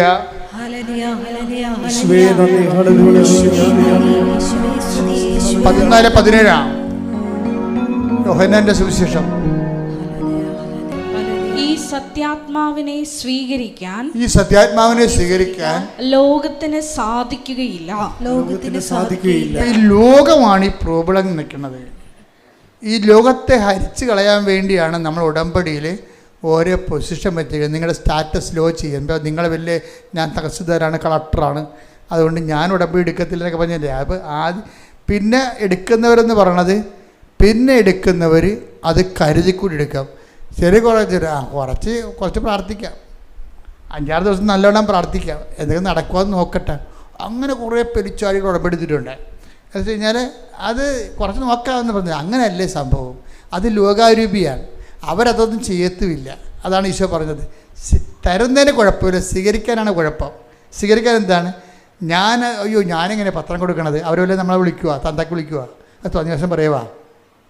അപ്പം അവരെങ്ങനെയാണ് അത് ചെയ്യണത്? കഴിഞ്ഞ ദിവസം വിജയകുമാർ സാർ പറഞ്ഞു, ഞാൻ യൂത്തിൻ്റെ ഒരു സർക്കിൾ ഉണ്ടാക്കാൻ പോവുകയാണ്. എന്തിനാണ്? കൂട്ടത്തോടെ സുവിശേഷ വേല ചെയ്യാൻ. ഒറ്റക്ക് പോയി കഴിഞ്ഞാൽ ആൾക്കാർ എന്തെങ്കിലുമൊക്കെ പറയുമ്പോൾ അവർക്ക് മനസ്സുമെടുക്കും. ഞാനൊന്നും മിണ്ടില്ല, അങ്ങനെ പുള്ളിക്ക് ചെയ്യട്ടെ എന്ന് വിചാരിച്ചു. പക്ഷേ കൃപാസനത്തിൽ എന്താണ്? ഒറ്റക്ക് പോകണം. തന്തയ്ക്ക് വിളി കേട്ടാലും ഒറ്റക്ക് പോകണം. എന്താ കാര്യം? നിൻ്റെ കൂടെ മാതാവുണ്ടെന്നുള്ള ബോധ്യം. സഞ്ചാരി മാതാവല്ലേ അല്ലേ? അല്ല കൂട്ടം കൂടി ആയിട്ടാണ് പോണത്? അല്ല, ഒറ്റക്ക് പോകണം. കർത്താവിൻ്റെ കൂടെയുണ്ട്, ഞാൻ നിന്നെ ആശീർവദിച്ച് അയക്കുന്നു. അപ്പോൾ അപ്പോഴാണ് ദൈവത്തിൻ്റെ ഇവാഞ്ചലിസ്റ്റ് പ്രേക്ഷിതനായി പോണത്. അല്ല, ഇത് പാർട്ടി പ്രവർത്തനമല്ലല്ലോ, കൂട്ടം കൂടി പോയി വട്ടുപിടിക്കുകയല്ല. അപ്പം അത് ഒരാൾ പോകുമ്പോൾ എന്തെങ്കിലും ചിലപ്പോൾ നിങ്ങളൊരു വീട്ടിൽ ചെല്ലുമ്പോൾ എന്താണ് തരണത്? തന്നത് ഭക്ഷിക്കാൻ പറയും. ചിലപ്പോൾ അവർ നമ്മളെ തന്തക്ക് വിളിക്കും. ഇത് ഭ്രാന്താണ് നിങ്ങൾക്ക്, ഇതൊക്കെ പറ്റിപ്പും കൊണ്ട് അടയ്ക്കണമെന്ന് ചോദിക്കും. അതായത് അപ്പം ഒരു വീട്ടിൽ ചെന്നാൽ കിട്ടണ ഭക്ഷിക്കാനല്ല പറയണത്. അല്ല, ഇത് ഞാൻ എടുക്കത്തില്ല, വേറെ തരാൻ പറയുക, ആരും പറയത്തില്ല. അപ്പം കർത്താവിൻ്റെ നാമത്തിലാണ് നമ്മൾ പോണത്. അപ്പം അങ്ങനെ വരുമ്പോൾ പരിശുദ്ധാത്മാവ് നിന്നിലിങ്ങനെ നിറഞ്ഞു നിൽക്കും. പിന്നെ നീ നേടിയതെല്ലാം എന്താണ്? നിനക്ക് ദൈവം തന്ന ദാനമാണ്. ആ ദൈവം തന്ന ദാനമാണ്. അപ്പോൾ പരിശുദ്ധാത്മാവ് കിട്ടുമ്പോൾ ചില സമയത്തൊരു കാലാവസ്ഥ ചേഞ്ചിങ് ഉണ്ടാവും. അത് കുഴപ്പമില്ല. ദൈവസ്നേഹം ഉണ്ടെങ്കിൽ നമ്മളതിനെ അക്സെപ്റ്റ് ചെയ്യാൻ തയ്യാറാകും. അക്കത്തിലുള്ള സംഭവങ്ങൾ നമുക്ക് സന്തോഷം ഉണ്ടാകും. അപ്പം അത് പരിശുദ്ധാത്മാവാണ് ആ സന്തോഷം കൊണ്ടാണ് അതിൽ എപ്പിച്ചു പറയുന്നത്. അപ്പോൾ നിങ്ങൾ ആഹ്ലാദിച്ച് ഉല്ലസിക്കുവാൻ സ്വർഗത്തിൽ നിങ്ങൾക്കുള്ള പ്രതിഫലം വലുതായിരിക്കുന്നു. ആഹ്ലാദം ഉണ്ടാകുന്ന സംഭവം അതാണ്. ഇപ്പം ഞാൻ പറഞ്ഞു വരുന്നതിൻ്റെ കാരണം, അതായത് ഇങ്ങനെ പരിശുദ്ധാത്മാവിൻ്റെ ഒരു ദാനമെന്ന് പറയണത് ഈ ഗിഫ്റ്റ് ഓഫ് ടിയേഴ്സാണ്. ഗിഫ്റ്റ് ഓഫ് ടിയേഴ്സ് എന്ന് വെച്ചാൽ കർത്താവിനെ കുറിച്ച് കേൾക്കുമ്പോൾ തന്നെ കണ്ണ് നിറയാൻ തുടങ്ങും. വചനം വായിക്കാൻ തുടങ്ങി കണ്ണ് നിറയാൻ തുടങ്ങും. പിന്നെ നീ ദൈവത്തിൻ്റെ സാന്നിധ്യത്തിലാണ് 24 hours എന്ന് സത്യസന്ധമായിട്ട് ഉടമ്പടി ചെയ്യുമ്പോൾ കണ്ണുനീര് പലർക്കും ഉണ്ടാകുന്നുണ്ട്. അവർക്ക് അറിയത്തില്ല എന്താ കണ്ണീരുണ്ടാകണമെന്ന് അറിയത്തില്ല. അതാണ് സംഭവം. ആ അച്ഛൻ പറഞ്ഞില്ലേ എനിക്ക് ചമ്മൽ പോലെ തോന്നണമെന്ന്. അതല്ല സംഭവം. ദൈവികമായ കാര്യങ്ങളെ കേൾക്കുമ്പോഴും പറയുമ്പോഴും കണ്ണ് നിറഞ്ഞുകൊണ്ടിരിക്കും ദൈവസ്നേഹത്തിൽ. അതായത് അത് ഏത് വിഷയത്തിലാണെങ്കിലും ബൈബിളിൽ കണ്ണീരിനെക്കുറിച്ച് ഒത്തിരി പറയും. നിൻ്റെ കണ്ണീരില്ല ഞാൻ കുപ്പി ശേഖരിക്കും. എന്താ കാര്യം? ആത്മഭാരത്തോടെ കരയണതാണ്. ദൈവത്തിന് വേണ്ടിയുള്ള ദൈവത്തിൻ്റെ അകത്ത് കയറി ദൈവസ്നേഹത്തോട് ചെയ്യുമ്പോഴാണ്, ദൈവത്തിൽ ആശ്രയിച്ച് ചെയ്യുമ്പോൾ ദൈവസ്നേഹത്തിൽ ഔട്ട് ബേസ്റ്റായി പോകും ആൾക്കാർ. അപ്പം അതുകൊണ്ടാണ് ഈ അങ്ങനെ ഔട്ട് ബേസ്റ്റായിട്ട് ചെയ്യുന്ന സംഭവങ്ങൾ ഞാൻ കുപ്പി ശേഖരിക്കും. അപ്പോൾ 56:8 പറയത്തില്ലേ? പിന്നെ അതുപോലെ കണ്ണീരോടെ വിതക്കുന്നു എന്നൊക്കെ പറയത്തില്ലേ? ഇപ്പം 126:7 പറയത്തില്ല. എന്താ പറയണത്? അവർ കണ്ണീരോടെ വിതക്കുന്നു, ജയഘോഷത്തോടെ കൊയ്തുകൊണ്ട് വരുന്നെന്ന്. ഇപ്പം കണ്ണീരിൽ വിതക്കുമ്പോൾ ഓർക്കുക, ആത്മാവിലാണ് അഭിഷേകത്തിൽ ആ സംഭവം ചെയ്യണത്. അപ്പം അതിന് ഇവളുടെ ഫലം എന്ന് പറഞ്ഞാൽ എന്താ വെച്ച് കഴിഞ്ഞാൽ, ഉടമ്പടി ചെയ്ത് കഴിഞ്ഞ് പിന്നീട് ആ പണ്ടുണ്ടായിരുന്ന തീസിസ് റെക്കോർഡ് അതുപോലെ തന്നെ കൊണ്ടേ കൊടുത്തപ്പോഴും പിന്നെ എക്സലൻ്റ് ഇയാൾ മാറ്റിക്കളഞ്ഞ ദൈവം. ആ ആളെ അങ്ങേരുടെ മാസ്റ്റർ ഗൈഡിനെ മാറ്റിക്കളഞ്ഞ് മനസ്സ്, അയാളെ മാറ്റിയില്ല, പക്ഷെ അയാളുടെ മനസ്സ് മാറ്റി. എന്താണ്? ഇവൾ പണ്ട് കാണിച്ച് തെറ്റ് വാങ്ങിച്ചിട്ടുള്ള സാധനം തന്നെയാണ് ഇപ്പം പുള്ളിയെ കൊണ്ട് കാണിക്കുമ്പോൾ എല്ലാം ഗുഡ് എക്സലൻ്റ് എന്ന് പറഞ്ഞ് കൊടുക്കണം. ആളെ മാറ്റും. ദൈവത്തിന് ഒരു സമയം മതി. അതാണ് പരിശുദ്ധാത്മാവിനെ തന്നെയാണ് ശരിക്കും പറഞ്ഞാൽ, പ്രത്യേകിച്ച് ഉടമ്പടി പുതുക്കിയ ആൾക്കാർ ഇനി പരിശുദ്ധാത്മാവിന് വളരാൻ വേണ്ടി പ്രത്യേകം ശ്രദ്ധിക്കണമെന്നാണ് എൻ്റെ അർത്ഥം. അതുപോലെ തന്നെ ഒരു സാക്ഷ്യമാണ് നമ്മൾ ഈ പ്രാവശ്യം കേട്ടത്. അതായത് അനിലയുടെ സാക്ഷ്യം. അനിലയുടെ മകൾക്ക് 4ാം ക്ലാസ്സിൽ പെങ്കൊച്ചാണ്. 4ാം ക്ലാസ്സിൽ ഒരു വയറുവേദന ഉണ്ടായി, കൊണ്ടുപോയി ആശുപത്രി കാണിച്ച് സ്കാൻ ചെയ്തു. ആ സ്കാൻ വീട്ടിൽ വെച്ചു. 14ാം വയസ്സിലും വയറുവേദന ഉണ്ടായി അതുപോലെ തന്നെ. അപ്പോൾ അതിന് സ്കാൻ ചെയ്തപ്പോൾ പറഞ്ഞ്, നിങ്ങൾ പണ്ട് ഡോക്ടർ ആദ്യം സ്കാൻ ചെയ്തപ്പോൾ ഡോക്ടറൊന്നും പറഞ്ഞില്ലേ എന്ന് ചോദിച്ചു. ഡോക്ടറൊന്നും പറഞ്ഞില്ല, മരുന്ന് തീർന്നു എന്ന് പറഞ്ഞ്. എന്നാൽ ആ സ്കാനിങ് റിപ്പോർട്ട് ഉണ്ടോ കയ്യിൽ? അതുണ്ടെന്ന് പറഞ്ഞ്. അത് വായിച്ചപ്പോൾ എന്താ സമയം അതിൻ്റെ അകത്ത് എഴുതിയിട്ടുണ്ട് ഈ കൊച്ചിന് യൂട്രസ് ഇല്ലെന്ന്, ഗർഭപാത്രം ഇല്ലെന്ന് അന്ന് എഴുതി വെച്ചിട്ടുണ്ട് ആ സ്കാൻ റിപ്പോർട്ടിൽ. അത് പിന്നെ അന്നത്തെ ഡോക്ടർമാർ വിചാരിച്ച് വളരുമ്പോൾ ശരിയാവുമെന്ന്. 14 വയസ്സിൽ ഇപ്പം സ്കാൻ ചെയ്തപ്പോൾ യൂട്രസ് ഇല്ല. അമ്മ, ആ പെങ്കൊച്ചിൻ്റെ അമ്മ തകർന്നു പോയി. അവൾ ഉടമ്പടി എടുത്ത് കണ്ണീരോടെ അമ്മയുടെ മുമ്പിൽ, അമ്മേ എൻ്റെ പെങ്കൊച്ചിൻ്റെ ഭാവിയില്ല. അപ്പോൾ ഡോക്ടർ പറഞ്ഞ്, അപ്പോൾ ഇത് എന്നിട്ട് ഇവൾ ഉടമ്പടി എടുത്തേച്ച് ഉടമ്പടി തൈലം എടുത്തിട്ട് ആ പൊക്കിളിൻ്റെ താഴെ ഗർഭപാത്രം നേരെ ഒരു കുരിശ് വരച്ച്, അമ്മേ ഇല്ലെങ്കിൽ ഉണ്ടാക്കി തരണം, എനിക്ക് അമ്മയിലാണ് വിശ്വാസം എന്ന് പറഞ്ഞു. പിന്നെ MRI എടുക്കുമ്പോൾ ആ വയസ്സിൻ്റെ ഗർഭപാത്രം അവിടെ അമ്മ വെച്ച് കൊടുക്കും.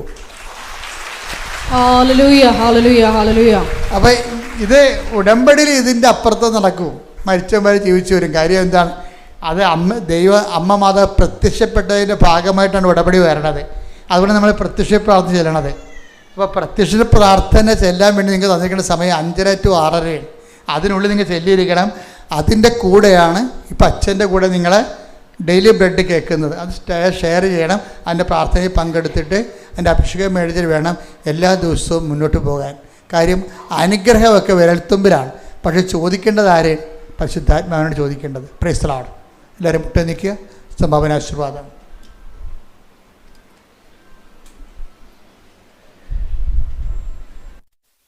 ഒരിക്കൽ കൂടി മരിയൻ ഉടമ്പടിയിൽ സമർപ്പിച്ചിരിക്കുന്ന എല്ലാ വിഷയങ്ങളും ദൈവമാതാവിൻ്റെ മധ്യസ്ഥയിൽ ദിവികാരുണ്യ സന്നിധിയിൽ സമർപ്പിച്ച് നമുക്ക് ഒരു നിമിഷം മൗനമായിട്ട് പ്രാർത്ഥിക്കാം.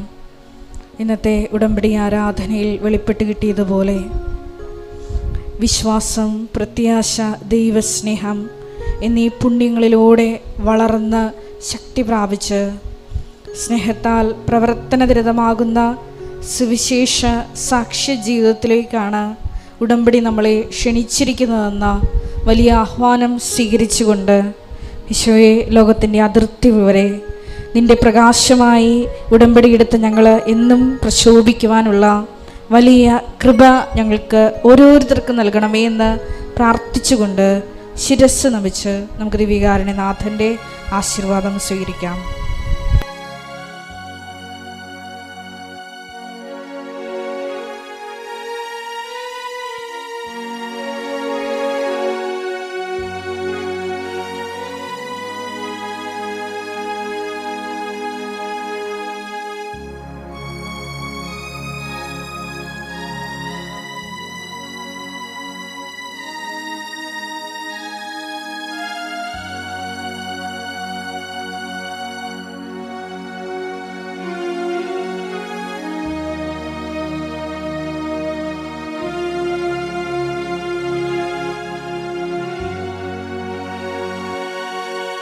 പരിശുദ്ധ പരമമാ ദിവ്യകാരുണ്യമേ, എന്നുമെന്നും അങ്ങേക്ക് ആരാധന. പരിശുദ്ധ പരമമാ ദിവ്യകാരുണ്യമേ, എന്നുമെന്നും അങ്ങേക്ക് ആരാധന. പരിശുദ്ധ പരമമാ ദിവ്യകാരുണ്യമേ, എന്നുമെന്നും അങ്ങേക്ക് ആരാധന.